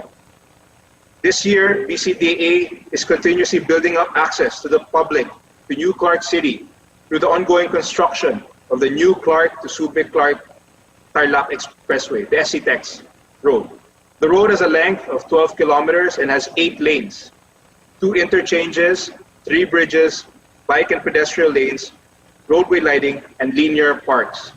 The 2019 Southeast Asian Games athletes, coaches, spectators, and sports officials benefited from the use of this road, which cut travel time from SCTEX to Capas Tarlac from 40 minutes to only 10 minutes. The project is now 80% finished and targeted to be completed by October of 2020. Also being constructed is the 19.8-kilometer 6-lane access road that will connect New Clark City to the Clark International Airport Phase 1. With a length of 5.33 kilometers, it is already 88% complete and is targeted to be completed in August of 2020. Upon full development of all 3 phases by 2021, the road will create a direct link from Clark Main Zone, Clark International Airport, to New Clark City and vice versa. Further, a 4.54 lanes per road to New Clark City will also be finished by this October. It is currently 70% complete. To strengthen the potential of New Clark City as an investment destination and an international trading hub for sports, BCDA has lined up among the priority projects the tender for the operations and maintenance of the sports complex and the selection of a joint venture partner for the development of the National Government Administrative Center Phase 2. New Clark City, which played a key role during the 30th Southeast Asian Games, is now helping the country as a quarantine facility. The government building and athletes village are currently among the We Heal as One centers, showing its resiliency as a metropolis and its reliability for multi-usage. It has been scaled up to contain the community spread of COVID-19. As early as February 2020, the Interagency Task Force on Emergency Infectious Diseases has already identified the athletes' village as a quarantine site, following the urgent need for them to find a shelter for Filipinos coming home from foreign countries. The role of international of our countrymen amidst this pandemic. Since it started operations last June 5, it has become a major hub for returning Filipinos, receiving over 7,000 passengers. Envisioned to be the next premier gateway in Asia, a new passenger terminal building is being built by the DOTR and BCDA. Phase 1 development will enable accommodation of an additional 8 million passengers, bringing the total passenger capacity to 12 million per year.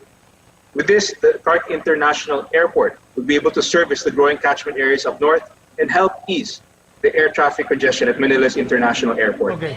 The new terminal is now nearing completion and is expected to be finished by October of this year. The operations and maintenance of the existing terminal is now being handled by the Luzon International Premier Airport Development Corporation, and currently, Lipad is continuously working on reinventing the airport to offer world-class service. With all these developments happening in Clark, we can see a zone that remains to be robust, resilient, and safe. The presence of a dedicated task force, stronger testing capability, connectivity to vital infrastructure, and the resilience of facilities help fuel the momentum to push our country forward. In view of the current situation involving COVID-19, implementation of infrastructure projects is subject to the compliance of construction safety guidelines. In addition to the regular occupational safety and health guidelines of the Department of Labor in the construction industry, the following are among the special requirements and regulations for the protection and prevention against COVID disease.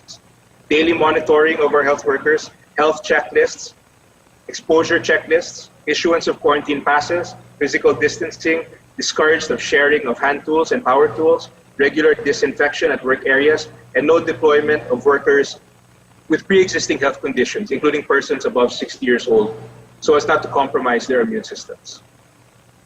Yet it is comforting to know that in these trying times, many Filipinos from all walks of life have chosen to step up in the spirit of bayanihan. We have witnessed bursts of charity and resourcefulness from various groups and partners all around us. And because of this, hope will continue to emerge among us in the midst of uncertainties for what may still be a very long battle ahead.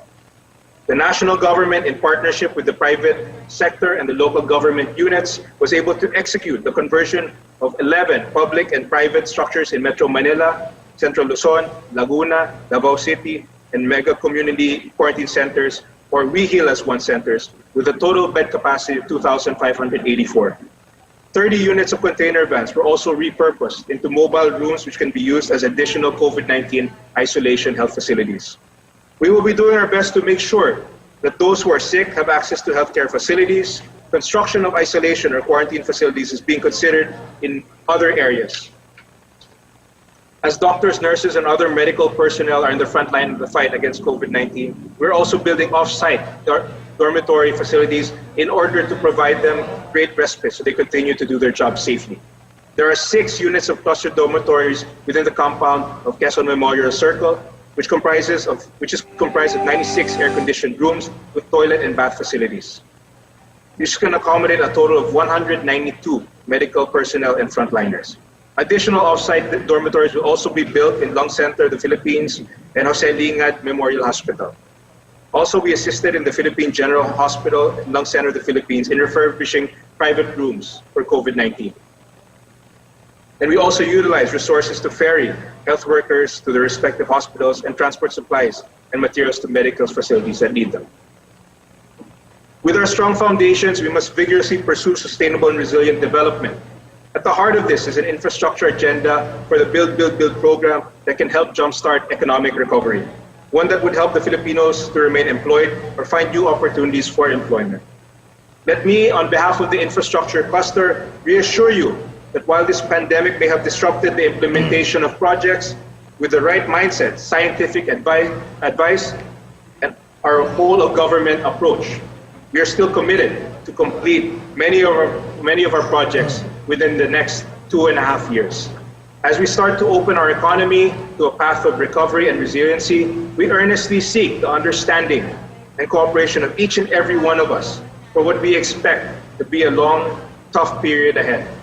The government commits to do its best in leading us through these adversities, but we also need the help more than ever and strong backing of the Filipino people. In these dark times, we have seen the Filipino spirit provide us with a beacon of light that reassures us all that we will prevail in this fight, and we will continue in our commitment to provide a bright, prosperous future for our beloved country. As we heal as one, we build our future as one. Thank you very much.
Thank you, Secretary Mark Villar. There you have it, updates from our economic and infrastructure clusters. Now that we've already heard from our cabinet secretaries, it is time we hear from the public. Last week, we sent out a call for Filipino netizens to submit their questions on how the government will help Filipinos recover from the effects of the COVID-19 crisis. We will be featuring a number of the questions submitted. Answering your questions are still our speakers for today. Live via Zoom, we have Secretary Dominguez, Secretary Villar, and Governor Jokno. We also have on Zoom other members of the cabinet. We have Secretary Boy de la Peña, Secretary William Dar, we have Secretary La Peña, we also have Secretary Carl Chua, Secretary Mon Lopez, Secretary Avisado. We do have Secretary Bernadette Puyat, the Secretary of Tourism. Yes, I mentioned Secretary Chua already. Arturo Boncato, the Undersecretary for the Department of Tourism. Alain Pasqua, Undersecretary of the Department of Tourism. Emmanuel Rey Caintic, OIC, Undersecretary, Department of Information and Communications Technology. Secretary Art Tugade of the Department of Transportation. We also have Secretary Carlo Nograles, our Cabinet Secretary.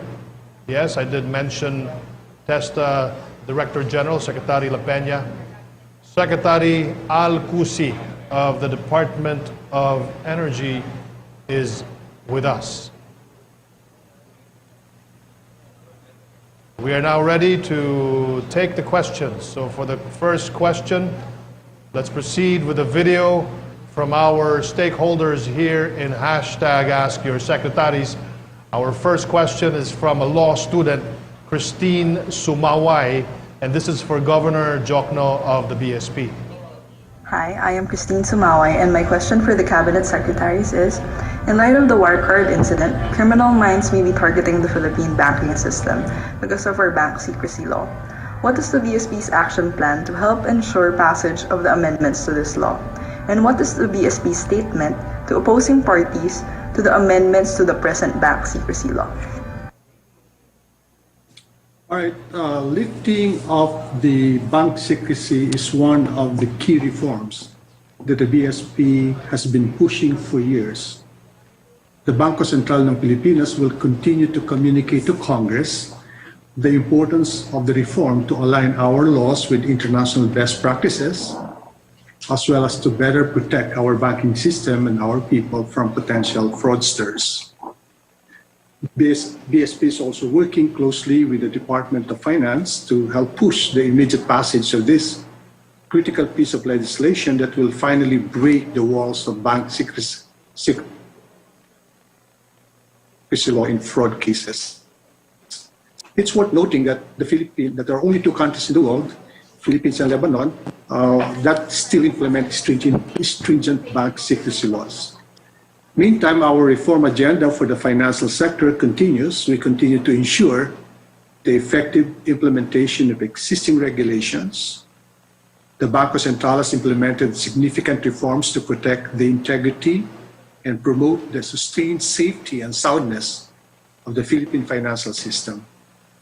This includes raising the bar for corporate and risk governance and internal controls, strengthening the anti-money laundering laws and regulations, and establishing robust financial surveillance. Both the BSP and AMLC are open and eager to collaborate with international agencies and German regulators who are dealing with the matter to hold the fraudsters accountable and to give justice to those who have been harmed by their acts. Apart from conducting investigations, we have reminded the banks to strengthen their Know Your Customer protocols and to be very strict in knowing their clients. Moreover, banks are also reminded of their obligation to know your employees. Their respective compliance offices and internal audit functions should be able to assess their employees' behaviors and financial transactions in the same manner that they assess and monitor their customers. To Governor Jokno. The next question is from Casey Sandoval, an emergency room nurse and frontliner. And this question is for both NEDA and the DBM. Ako po si Cassie Sandoval, isang emergency room nurse. Ang tanong ko po sa ating cabinet secretaries ay, lahat naman po tayo naapektuhan ng pandemyang ito. Para sa mga hindi nakakaintindi ng economic jargon, sa simpleng salita, may sapat po ba tayong pondo para labanan ang COVID-19? At ano po ang maaasahan ng bawat Pilipino mula sa Economic Recovery Plan? Sa panig po ng Department of Budget and Management, sinisuguro po ng ating pamahalaan, ng ating gobyerno. Okay, so we will ask Secretary Abisado to please unmute your microphone. We can ask NEDA Secretary Carl Chua to respond first. Thank you very much. Sec Chua. Yeah, can you hear me? Thank you very much for the question. Basically, ang una po natin dapat alamin ay maganda po ang kalagayan ng ating ekonomiya bago pumasok yung COVID-19 crisis. Seems like we also have an audio problem with Secretary Carl Chua. Again, the question is from Cassie. And Cassie Sandoval is a nurse.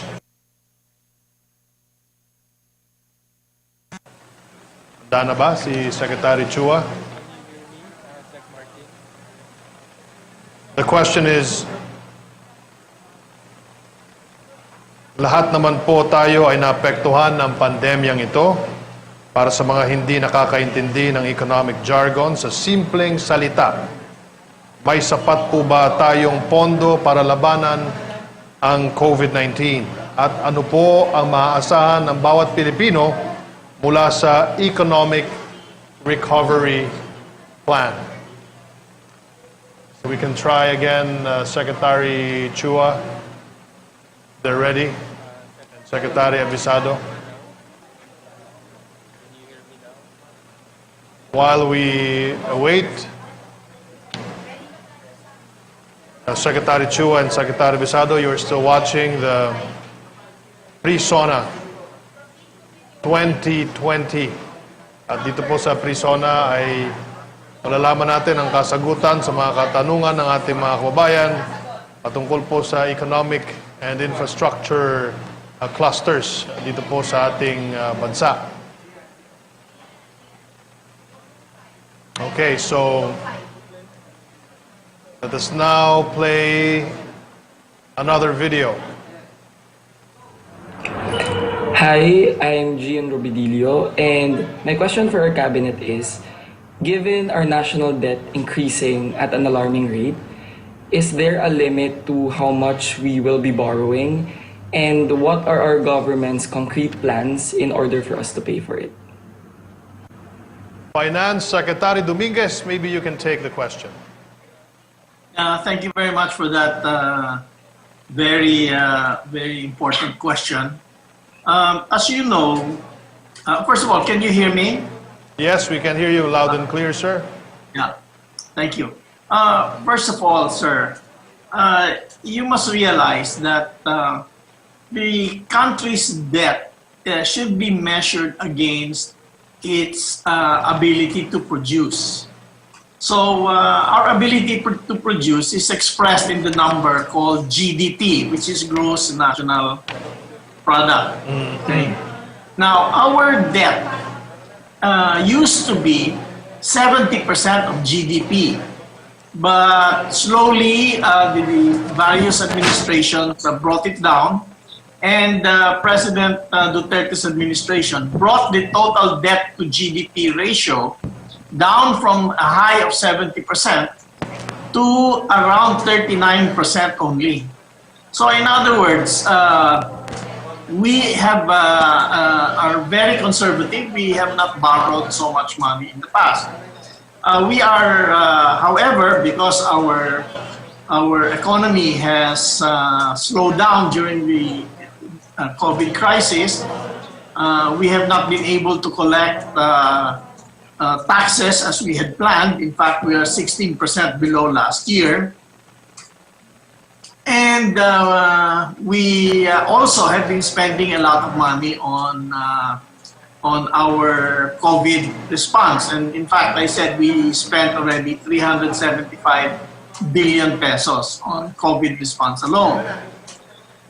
So because our collections are down and our expenses are up, we have had to borrow money.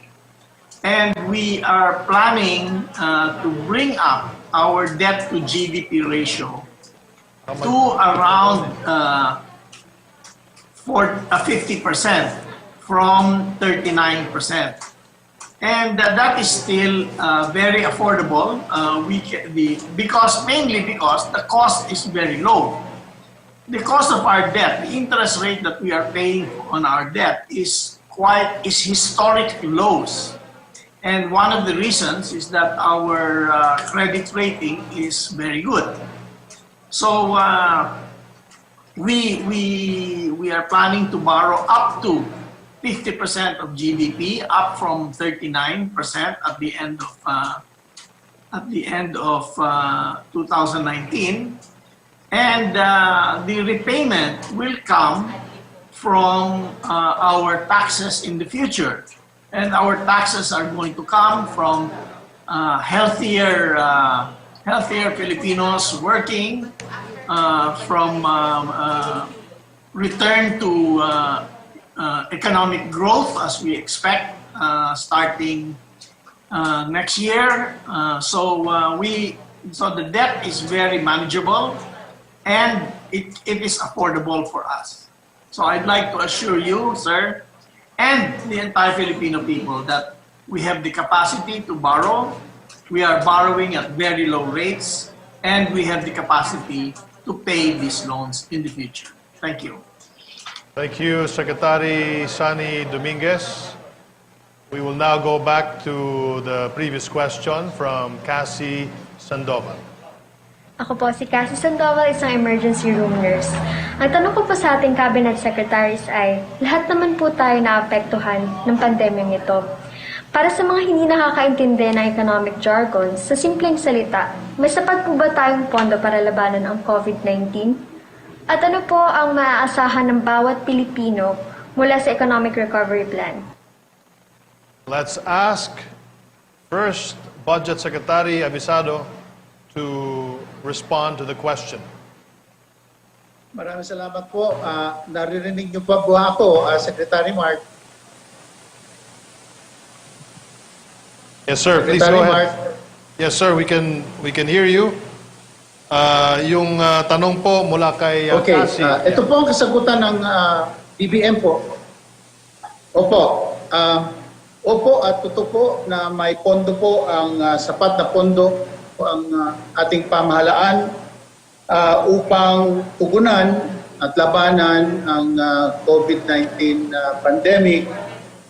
At ito nga ay napatunayan nung pinasa ng Kongreso ang Bayanihan to Heal as One Act na kung saan binigyan ng kapangyarihan ng ating Pangulo na maglaan ng pundong sapat upang tugunan ang iba't ibang programa at proyekto ng pamahalaan at ng iba't ibang ahensya upang malabanan ang pandemyang ito.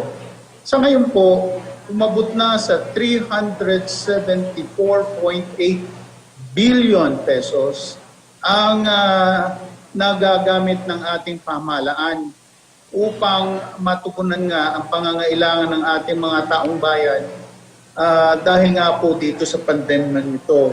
At patuloy din po ang pakikipagtulungan at diskusyon ng ating Executive Department sa Kongreso. At ang economic cluster nga po na pinangungunahan ng Department of Finance, ng NEDA, ng Bureau of Treasury, ng Bangko Sentral ng Pilipinas at ng DBM ay nagsisikap po na maisaayos ang mga kinakailangan pang pundo upang matugunan natin ang pangangailangan ng ating mga kababayan at nang sa ganon ay may pagpatuloy din po natin ang sigla ng ating at ibalik ang sigla ng ating ekonomiya. At dyan po sa puntong yan ay higit na maintindihan at maunawaan natin ang kasagutan ng ating kasamahang Secretary Carl Chua ng NEDA po. Basta po ang aming gusto lamang na sabihin ay opo, meron pong sapat na pondo ang ating pamahalaan upang tugunan at labanan ang patuloy na pananalasa ng COVID-19 na pandemic po sa ating bansa. Maraming salamat po. Thank you very much, Secretary Abisado. NEDA Secretary Carl Chua, ano po ang inyong sagot doon? Salamat po, Sec. Martin. Una po, maraming salamat po kay Cassie at sa lahat ng mga nurse, doktor at healthcare worker na tumutulong po at nag-aalaga po sa lahat ng mga natamaan po ng COVID. Kami po ay saludo sa inyo. Sa tanong niyo po, na paliwanan na po ni Secretary Abisado yung kakayahan natin para pondohan ang COVID response natin. Ngayon po, ang itutugon po ay yung tungkol sa Economic Recovery Plan. Nagsimula po tayo noong Marso through the Bayanihan to Heal as One Act para magbigay po ng emergency response para matulungan po ang lahat na naapektuhan, lalo na po yung sa healthcare sector natin, yung frontliners at sa mga mahihirap at mga nawalan po ng trabaho through our Social Amelioration Program at yung ating Small Business Wage Subsidy. Ngayon po, sa ating second phase, kami ay kumakausap with Congress para maipasa na po sa lalong madaling panahon yung ating Economic Recovery Program. Itutuloy po natin yung ating suporta sa healthcare sector dahil kung may kumpiyansa po at confidence ang ating mga mamamayan sa ating healthcare sector, sila po ay pwede pong bumalik sa kanilang trabaho. At ito po ay isa sa mga priority natin, yung testing, tracing, isolation, and treatment. Yung pangalawa pong priority natin sa ating Economic Recovery Program ay yung to sustain our food supply. dahil ito ay isa sa mga basic needs po natin at nakita po natin sa ating inflation rate sa month of June na pababa rin po ang ating food inflation. At yung pangatlo po na malaking programa natin ay yung Build program, yung ating infrastructure program na malaki ang matutulong dito sa ating employment or job prospect. Isa sa mga kasapi dito ay yung digital infrastructure at isa sa mga priority ng ating gobyerno ay yung pabilisan yung implementation ng national ID para lahat po ay matulungan, magkaroon ng legal identity, magamit ito para mabuksan yung bank account nila at yung ibang darating na through sa kanilang bank account. So ito po yung mga halimbawa ng mga programa na sinusulong po natin under our Economic Recovery Program. Maraming salamat po. Thank you very much, Secretary Visado and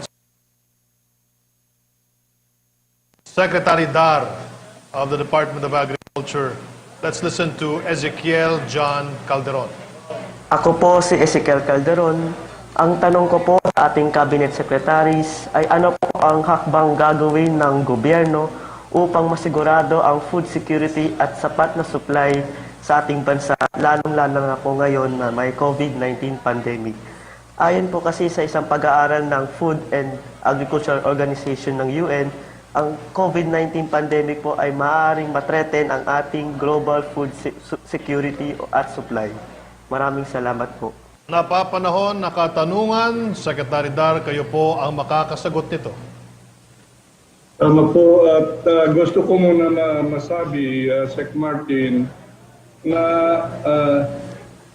unprecedented crisis in modern times, the COVID-19 pandemic is impacting on food systems, disrupting agricultural value chains and movements, and posing risk to household food security. So with that, we are trying to look at policy shifts during this new normal. And we just adopted a new food security framework which have been approved by the IATF. And this framework would compel everyone, those stakeholders in the food systems, ensuring food security for the whole country, that there must be transformation everywhere in food systems, from production to consumption and all places in between, and which will compel us to do things differently. So what are the shifts we are wanting to pursue? A focus on production, but now equally a focus on consumption, empowering those marginalized in the system and supporting diverse distribution efforts. So ang ibig sabihin dito, itong last 100 days, we have seen na ang pinaka-problema po dito ay it was more a problem of logistics and movement of food supplies. We have enough food supplies during the last 100 days and will continue to have enough food supplies in the next 6 months and beyond. Now, another shift ay recognize the food systems interconnectedness with other systems and sectors. Kagaya po sa economy, sa health sector, and environment towards building resilience overall. And the third one is policy shift addressing hunger and all forms of malnutrition, such as obesity and micronutrient deficiencies. We have now to look at quality food, good nutrition, balanced nutrition, and the like. And number 4, we should see to it that the solutions that we provide in terms of ensuring food security are context-specific and recognizing the differences between urban and rural areas. Now, having said that, those policy shifts, we during this pandemic, we had quick response programs like that of working with the IATF because they were managing in terms of when the various sectors should open. So we saw to it that the farming and the fishing industries must have skeletal to optimal and to full operations, which now is happening for the whole sector. And of course, during this pandemic, about 15% of the farmers and the fishers were disrupted, and 35% of them were not able to market their produce. So we had Kadiwa Niani at Kita that brings a stronger partnership with the agribusiness people, tracking the produce from the trading post from, say, Benguet, from Nueva Vizcaya, from Sariaya, Quezon, and many other points towards the metro areas. We also, the sales as a result of the intervention coming from Kadiwa ay nasa level ng 5.5 billion. So it's formidable. It's such an important intervention that we will continue to institutionalize even under this new normal. We also encourage the local government units to buy raw products from their domestic farmers. And you know what? 2.5 billion pesos worth of food packs for their distribution happened. And so in many ways, we have put in place an overall umbrella program of the Department of Agriculture to elevate and or increase food sufficiency level during this new normal. And that is the Plant program. So this Plant program, just like the Build program for infra, this is really, again, with the overarching goal of ensuring food security of the country. So this is true not only for crops, but for livestock, vegetables, fruits, and fisheries. Let me assure everyone that there is hope in seeing to it that, yes, we are working with the farmers and the fishers to produce enough food, and we are there nurturing and catalyzing all these efforts in tandem with various stakeholders, the local government units, so that the level of productivity that we have to have and the desired income for the farming and fishing sector will happen. Thank you, Sec Martin, and all. Maraming salamat po, Secretary Dar. Ang susunod na tanong ay magagaling sa isang representative of the youth sector, si Honey Grace Alfonso. And this is for the Department of Trade and Industry. Ako po si Honey Grace Alfonso at ang tanong ko po sa ating Cabinet Secretaries ay ano po ang mga hakbang o programa ng ating pong pamahalaan para po matulungan ang mga maliliit na negosyo, lalo na po ang mga small online businesses sa ganito pong panahon ng pandemya. Salamat. Secretary Mon Lopez, the floor is yours. Magandang araw po. Salamat po sa inyong katanungan. Marami po tayong programa para matulungan po lalo na yung mga maliliit na negosyo, lalo na dito sa mga lumalakas na online businesses sa panahon ngayon ng pandemya. Una-una, marami tayong ginawang mga webinars or online seminars. Sa aming bilang po, over 500,000, mga 517,000 na ang naging attendees nito to help our micro SMEs to migrate online yung kanilang mga negosyo in marketing their products, dadalhin sa digital platform para ho mas malawak ho ang maaabot nito. We have partnered also with major online platforms tulad ng Shopee and Lazada para ho mag-guide sila maging online ang kanilang e-commerce business. Ang ating pong Small Business Corporation nagbibigay po ng microfinancing program that will also help the small online businesses. To date, we have received over 23,000 application for loans mula po nung nilaunch natin ito. At mga 1,994 na po ang na-process dito, na-approve, 152 million pesos worth.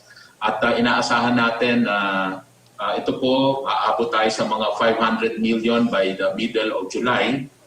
Ito po ay manggagaling sa 1 billion fund, 1 billion peso fund na soft loans, zero interest rate and payable in 18 to 24 months. Under our regular program of pondo sa pagbabago at pag-asenso na inumpisahan po natin, kasama po, led by our President Duterte, nakapag-release na rin po tayo ng 7 billion pesos worth of loans despite the limited budget. Dahil napaikot na po, pinakutang ulit yung mga binayad na mga loans under the P3 program. So a very high repayment rate of about 95%.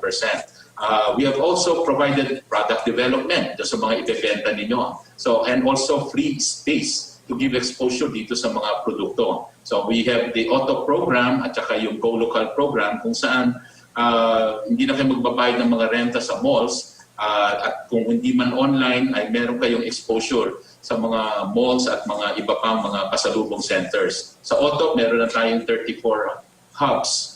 At over 30,000 na po ang natulungan ng mga micro SMEs dito.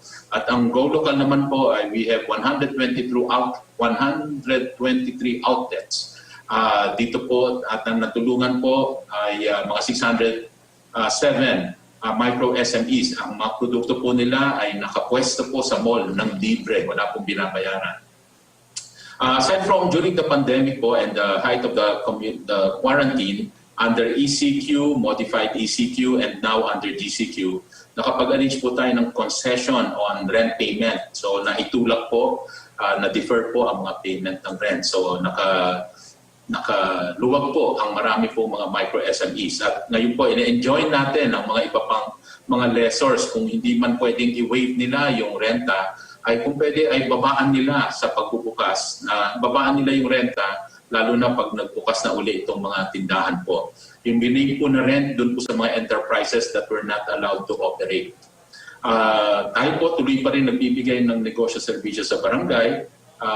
Aside from the training, we also give livelihood kits. At meron na po tayong mga 1,858 livelihood kits na napamigay po dito para po may pangsimulang negosyo po ang ating mga kababayan.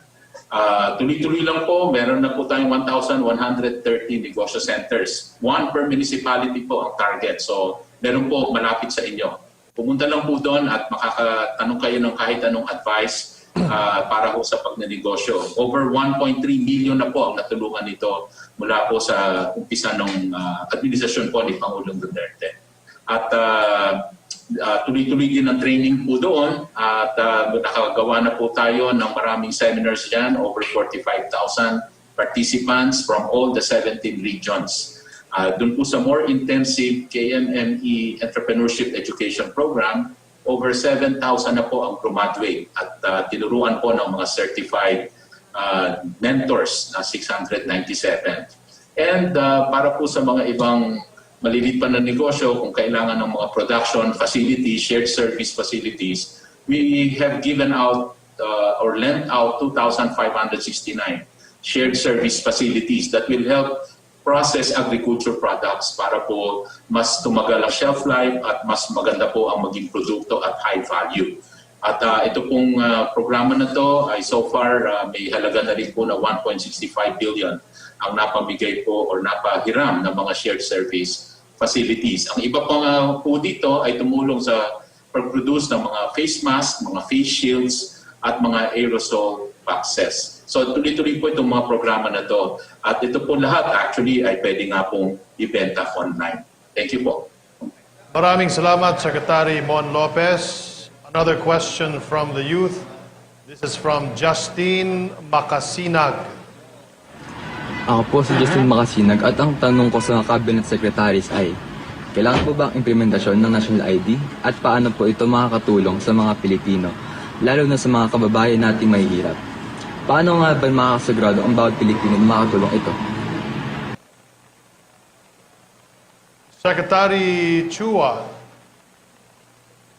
Maraming salamat po sa tanong. Ang National ID ay isa sa mga pinakamalaking proyekto ng ating gobyerno. Ayon po sa ating datos, mga kalahati po ng pamilya ay wala pong bank account. At isa sa mga gusto po natin mangyari sa pamamagitan ng National ID ay mabigyan po ng bank account ang bawat pamilya sa ating bansa para maisulong po natin ang financial inclusion. Ang nangyari po ay yung pumasok po ako ay marami na pong preparation ang nagawa ng Philippine Statistics Authority at tinapos namin yung huling procurement ng systems integrator. Ito po ay basically yung heart and glue ng ating national ID system. So kung ma-procure na po natin yan ng maayos, in the next 2 months at yung development ay magsimula, pwede na po tayo magsimula mag-register sa huling 2 buwan ng taon. At yung gusto po natin, unahin ang ating mga heads ng families dahil gusto po natin as much as possible yung coverage ay umabot po ng 15 million families by the middle of 2021. At kung magawa po natin ito, lahat po ng pamilya ay maaari pong magbukas po ng bank account. Yan po yung unang use case ng ating national ID, yung pag-open ng bank account to promote financial inclusion. Ngayon, dapat sigurado rin po tayo na kung isusulong po natin ang national ID, dapat maingat din tayo. Kasi kung mayroon po tayong mass registration at dahil may COVID crisis pa rin tayo, ito po ay baka magdulot ng pag-spread ng virus. So ito po ay binabalanse po natin. Gusto po natin mabilis yung pag-implement ng national ID, pero dapat maingat po tayo at yung minimum health standard ay ma-sustain po natin. So abangan na lang po yung mga development po sa national ID. Salamat po. Thank you so much, Secretary Carl Chua. Have a question from Benedict Oxon from the tourism industry. I'm Benedict Oxon, and my question for our cabinet secretaries is, what are the plans of the government to reinvigorate the tourism industry? Tourism Undersecretary Bongkato, your response, please.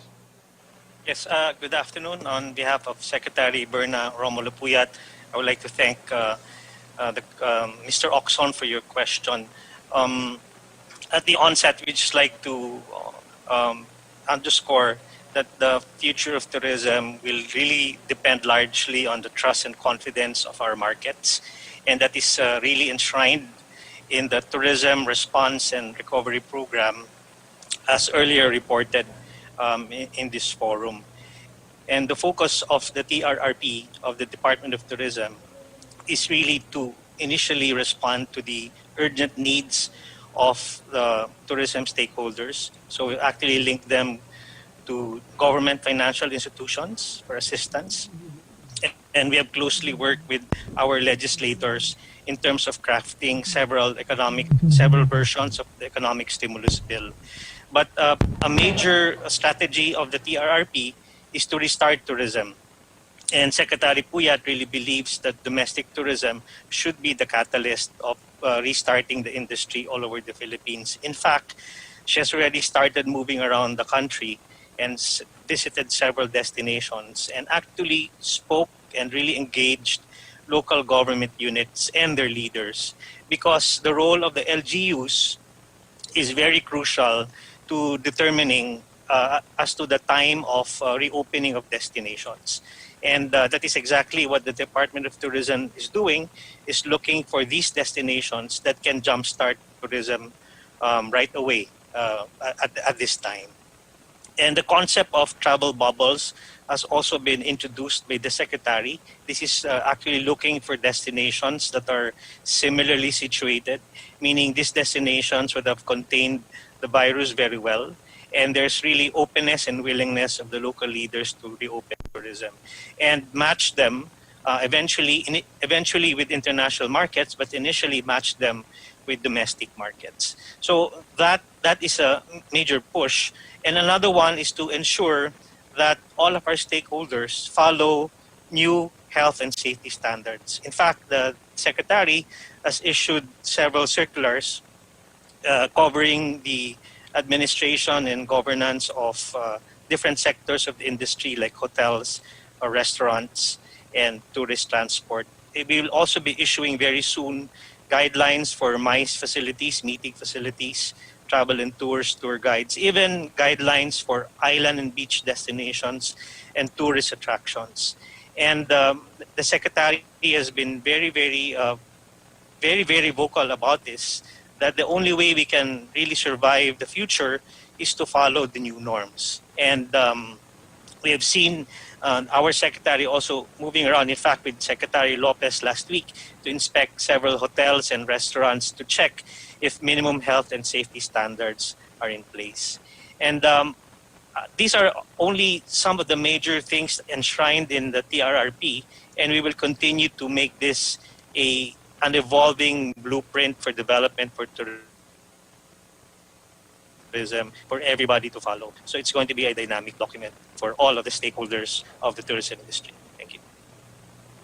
Thank you very much, Undersecretary Bongcato. We still have some questions on standby, but before we proceed, we want to let you know that we are a government that listens to the people. So for business owners who are watching right now, the government wants to hear how the COVID-19 pandemic has affected your business and what support you need. We invite you to participate in a 15-minute survey by the Department of Finance, the National Economic and Development Authority, and the World Bank through this link, phcovidwb.org/firm. Here's another question. Let's go back to answering more of these, but this time for the infrastructure cluster. The question is addressed to DepEd Undersecretary Pascua.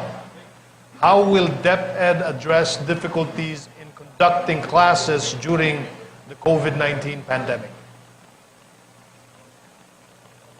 Yusek Pascua. Magandang hapon po sa inyong lahat. Ang DepEd po ngayon ay may tinatawag tayong blended learning para sa ganon ay masagot natin itong tinatawag nating distance learning na modalities. Iba-iba ho yan. Yan po ay yung self-learning modules na mga printout. Meron din ho tayong online learning through the internet. Meron din po tayong TV school at saka radio school na based instruction. At yung combination po ng mga yan ang tinatawag po nating blended learning. So depende po sa mga lugar kung saan iba't ibang klase yung natanggap natin na mungkahi o iba't ibang sitwasyon yung nakuha natin nitong mga nakaraang enrollment natin, yan ay implement depende sa kagustuhan po ng ating mga mag-aaral. Ngayon po, humigit kumulang na 17.9 million na mga public school students ang naka-enroll at ito ay almost 80% na po ng kabuong bilang ng enrollment natin nung nakaraang taon. Kaya tuloy-tuloy po ang enrollment hanggang July 15 at ang tuloy-tuloy din po ang preparasyon ng DepEd sa blended learning para sa ganon ay maipaabot natin sa lahat ng ating mga mag-aaral ang edukasyon na kinakailangan nilang makuha kahit na meron ho tayong pandemya sa panahon na ito. Yusek Pascua, how is DepEd preparing teachers, parents, and learners for the new normal? Sa ngayon po ay gumagawa po tayo ng mga webinars, iba't ibang webinar at umabot na po tayo sa mahigit kumulang na 400,000 ang participants natin sa mga webinars natin para mai-prepare natin yung ating mga teachers. At meron po tayong isasagawa rin mga webinars para naman po sa ating mga magulang para mai-prepare sila dito sa tinatawag natin blended learning. At yan po ay tinitingnan din po natin ang ating pakikipagtulungan din sa ibang ahensya ng ating pamahalaan katulad ng DICT, NTC, PCOO at saka IBC 13 para sa ganon ay maipaabot natin sa ating mga mamamayan, sa mga parents at saka sa ating mga teacher, yung mga preparation natin para maihanda sila sa susunod na pagbubukas ng ating school year sa August 24 po. Para sa ganon ay handa po ang lahat at handa ang bawat isa para sa pagpapatuloy ng ating edukasyon. Yusek Pascua, can the technology infrastructure support the learning continuity plan? Yes, sir. I think the infrastructure that we have though still very limited. We have about 67% of the Philippine population that have access to internet. And if we would be translating this into the number of learners possibly connecting through ICT or through internet connectivity, this would roughly translate to about 50 million learners. At the moment, we have DepEd Commons as our online platform, and there are about 8.5 unique users already registered at the DepEd Commons. And within the next few days, when we start campaigning to reach out about 17 million of our learners to be connected in the DepEd Commons, we can see that our infrastructure, though still at 67% and though still not able to reach 100%, could be enough to reach out to most or majority of our student population. In areas where there will be no internet connectivity, we will be employing the use of TV and radio broadcast, and also our teachers in the field will be going house to house in order to reach out all of our learners. And the combination of all these kinds of technologies, from the old to the new, would enable us to reach to our students even in times of our crisis. This is what we are now doing, and with the help of other agencies of our government, we will try to establish the public education network, where our dream of connecting all our officers and all our schools will be made possible. And this is with partnership through different kinds of our different agencies of the government and also with the private sector. We would want to use all these facilities in order to deliver education to all our learners. Maraming salamat po, Undersecretary Elaine Pascua. Ang susunod na tanong ay para po naman sa DICT. OIC Undersecretary Emmanuel Ray Caintic, what are the plans to address the slow internet connection in most areas of the Philippines? Ay, magandang hapon sa lahat. Salamat sa katanungan. Ang pangunahing plano namin sa DICT at ng gobyerno ay ang tinatawag na Digital Connectivity Program. Nakahati ito sa tatlo. Una, yung paglatag natin ng national broadband na gagamitin sa ating mga ahensya ng gobyerno, pati na rin ang ating mga eskwelahan at mga opisina ng mga local governments. Pangalawa, pabibilisin namin ang paggawa ng mga free wifi for all na sites. Dito ma-access ng mga tao ang kanilang free internet dito sa mga publikong lugar, at marami na rin kaming gagawing mga Tech for Ed centers and digital transformation centers. Doon din sila makakakuha ng libreng mga trainings and upskilling.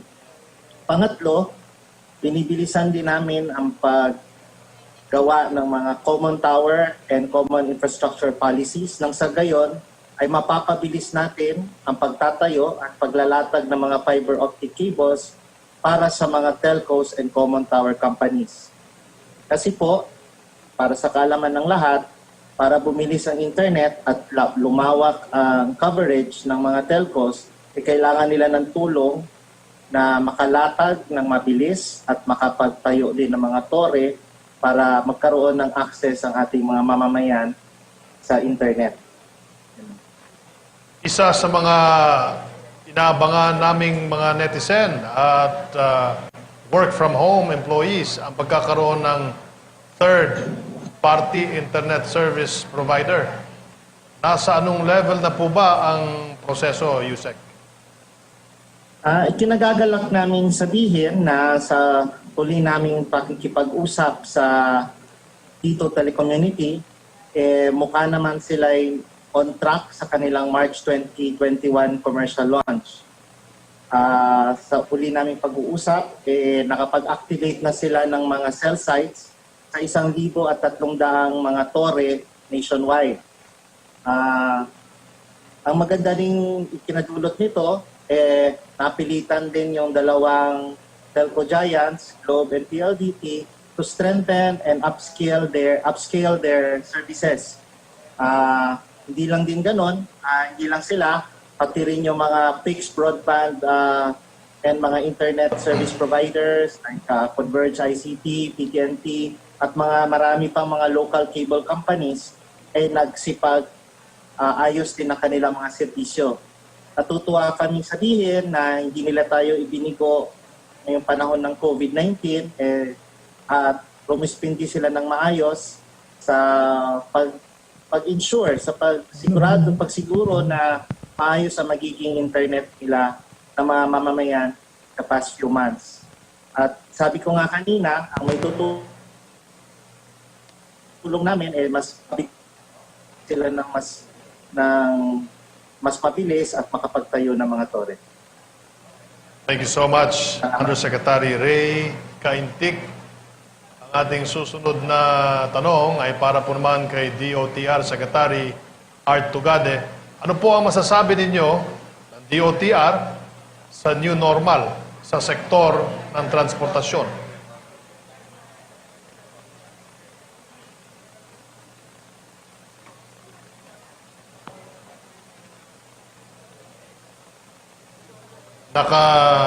Naka-mute po kayo, Secretary Art.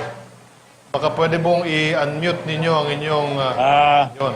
Yung new normal, ang pananaw ho namin sa new normal sa transportasyon.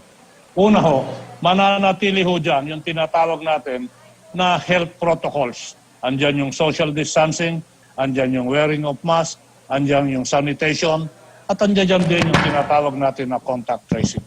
In addition to maintaining yung tinatawag na health protocol and continuing with the health protocol, isang salita ho, doon ho sa tinatawag natin na new normal sa Department of Transportation, one word, digitalization.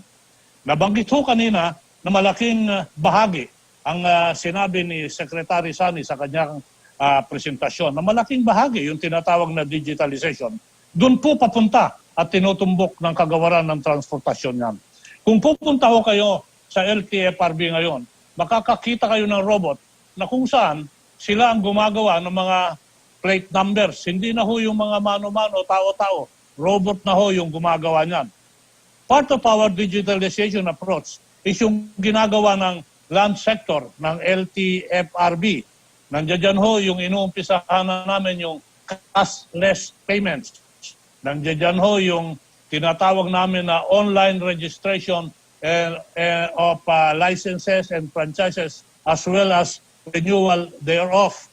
Part of digitalization, ina-approach ho namin yung paggamit ng RFID. Mga tolls na kung saan lahat tayo kung bumaybay at tumatakbo sa tolls, iba-iba hong sistema yan. Sabi ho namin, dapat isang sistema na lang at puro RFI na lang para cashless din ho. Nang sa ganun, matugunan din ho yung pangangailangan na requirements ng DOH at ng IATF. Idagdag ko na rin ho, part of our digitalization approach ay yung mga electronic ticketing. Gagawin ho namin yan sa mga pantalan. Mauumpisa ho yan sa December. Pag ginawa ho natin yung electronic ticketing, malalayuan ho at maiibsan yung tinatawag na overloading saka yung mga scalper sa pagbenta ng ticket. Inuumpisahan at ginagawan ko na rin ho ng paraan na kung saan sa mga riles, sa mga tren, sa MRT3, magkakaroon na ho ng online purchase of ticket. Hindi na ho pipila lahat. Kung merong online ticketing, gagawin ho namin yan. Ganun din ho. In fact, sa July 15, yung online payment ho ng PPA ay mag-uumpisa na. Ito ho, dalawang bagay sa new normal. Una, mananatili ho yung tinatawag natin na health protocol na requirement ng Department of Health at IATF. Pangalawa ho, bibigyan buhay ho natin yung programang tinatawag namin na digitalization. Maraming salamat ho, Secretary Art Tugade. Ang ating huling tanong ay para kay Secretary Villar ng DPWH. Secretary Villar, how do you plan to decongest EDSA? Yung decongestion po ng EDSA, isa sa mga prioridad po ni Pangulong Duterte. Kaya sa umpisa pa lang ng administrasyon, inilatag na namin yung mga proyekto na kailangan tapusin para ma-solve ang problema ng EDSA. At ngayon po, natutuwa naman kami at nais namin i-announce na malapit na po matapos itong mga projects na makakasolve sa traffic sa EDSA. Katulad ng yung Harbor Link na deliver na po. So lahat po ng mga trucks at mga passenger vehicles hindi na kailangan dumansan sa EDSA at sa C5 so makaka-decongest ang up to 30,000 cars a day. So tapos na po. At later this year matatapos na po yung Skyway connecting NLEX to SLEX. So makakaroon po ng bypass ang EDSA. Up to 55,000 cars ang biglang mawawala sa EDSA dahil sa Skyway. So ito, malapit na po by end of this year, na-deliver na po yung Skyway. At pati yung mga bridges across Pasig, makakatulong din sa decongestion ng EDSA. Malapit na po matapos, yung in-announce ko po kanina, 80% ng Santa Monica Lawton Bridge is 80% completion na. At finally, by 20, bago matapos po ang term ni President, i-deliver po namin yung NLEX SLEX connector. So makakaroon po ng 2 bypass ang EDSA. At pag natapos po itong mga projects, babalik po ang EDSA sa original capacity. Maraming salamat po, Secretary Mark Villar. Maraming salamat sa lahat ng mga cabinet secretaries na nakasama po natin ngayong umaga hanggang hapon. Thank you to all who sent in their questions. I hope that the statements of today's secretaries gave us the confidence and assurance that better days are coming. Together, we will recover and we will regain momentum even during the pandemic. Now, for a closing message, let us hear from Cabinet Secretary Carlo Nograles.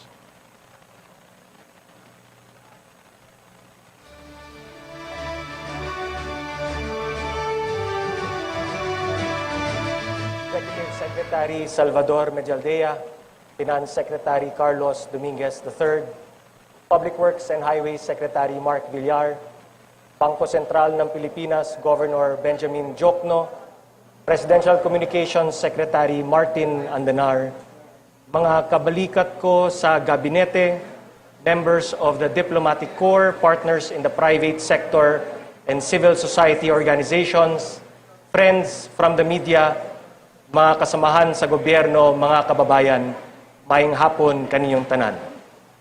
Please allow me to begin by thanking all the speakers today and by extending my gratitude to all our partners who have helped make this activity possible. The Cabinet Economic Development Cluster, the Cabinet Infrastructure Cluster, the Presidential Communications Operations Office, the Office of the Executive Secretary, and my fellow workers in the Office of the President. On July 27, President Rodrigo Roa Duterte will deliver his 5th State of the Nation address, an annual exercise that traces its roots to the Commonwealth of the Philippines. It is a tradition, a national routine that has been around for 85 years.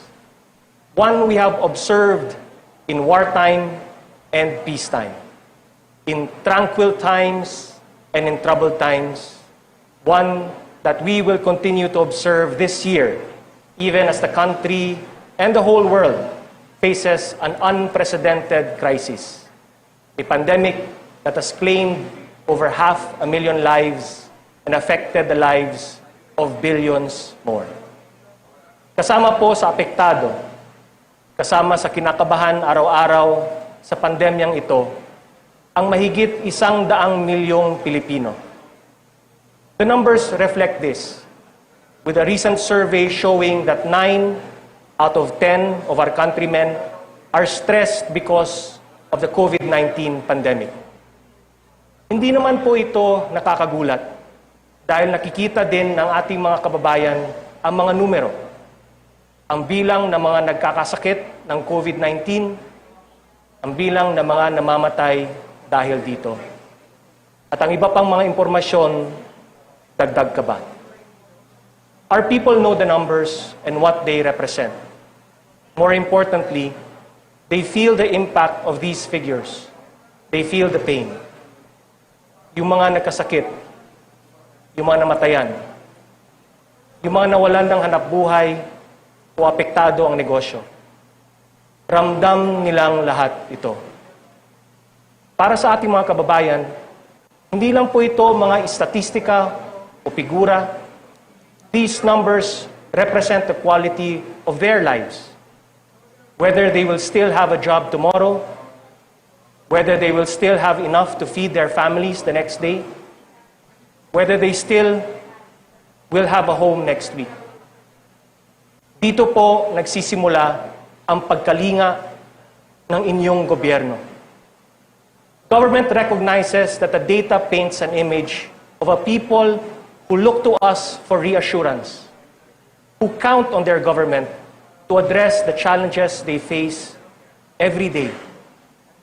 Kaya lahat po ng desisyon na ginagawa natin ay nakasalalay sa pagtugon di lamang sa ating mga pangunahing pangangailangan, kundi maging para sa pisikal, emosyonal, at espiritual na kaligtasan ng lahat. Bawat buhay may saysay. Bawat buhay may kabuluhan. Bawat buhay dapat pangalagaan. If the numbers tell us we have challenges to overcome, we are here to provide you figures to assure you that these challenges will be overcome. We may live in an extraordinary milieu, but the goal of the SONA and these complementary pre-SONAs remain the same: to provide you, the public, with a clear picture of how we plan to make your lives better, to provide the data, figures, and intricate details that show that as challenging as these past months have been due to the COVID-19 pandemic, the President and your government have long laid the groundwork for the economic recovery of our country. And the government is doing what is needed to respond to the COVID-19 pandemic, particularly in the continued implementation of its various programs and projects as articulated earlier by my colleagues in the Cabinet. The Economic Development Cluster, for example, emphasized the need to provide a conducive environment to promote rapid, inclusive, and sustained economic growth in the country, and provided information on the implementation of programs involving economic stimulation and job creation, support for the agriculture and fisheries sector, the pursuit of innovation in science, technology, energy, and governance, and the assistance extended to micro, small, and medium enterprises and our industries.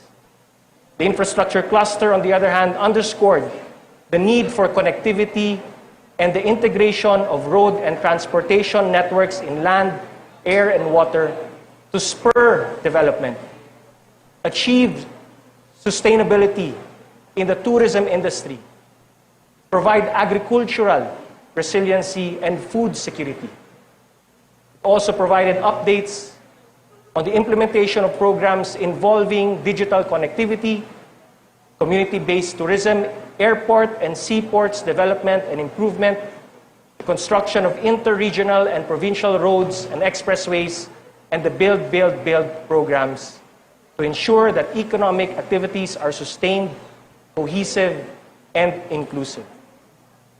In the next pre-SONAs, the remaining clusters will provide additional information on the other programs of government, details we believe will provide calm and clarity in these challenging times. Asahan po ninyo na sa pagbangon natin mula sa pandemya ay kaakibat pa rin ang tunay na malasakit para sa ganap na pagbabago.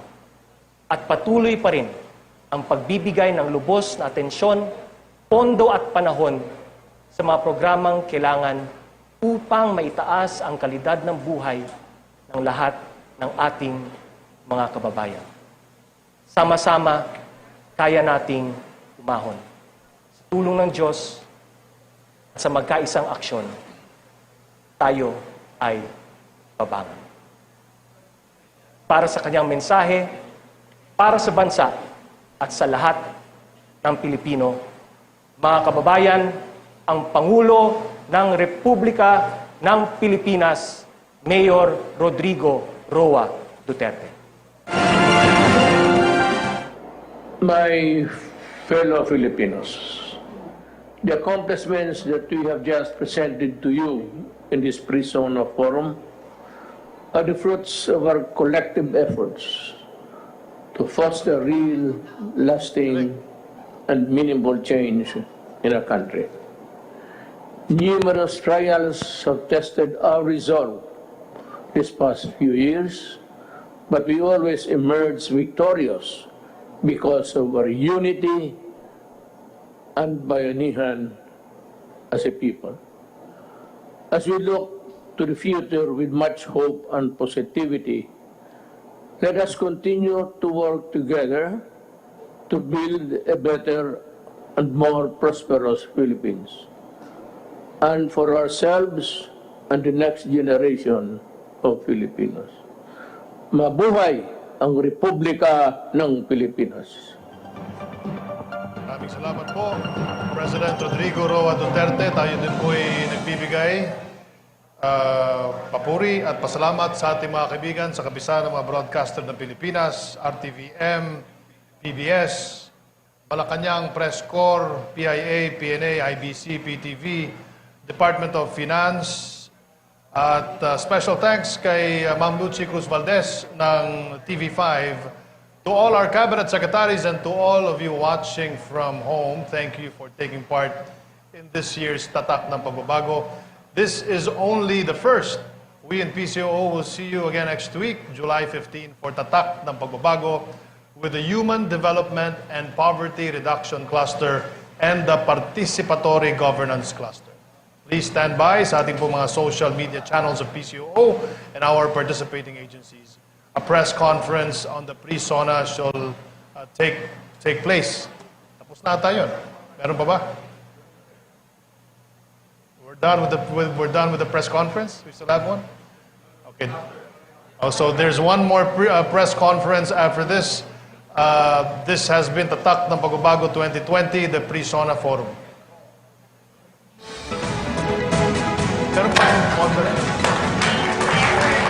Coronavirus disease is a new sickness that is highly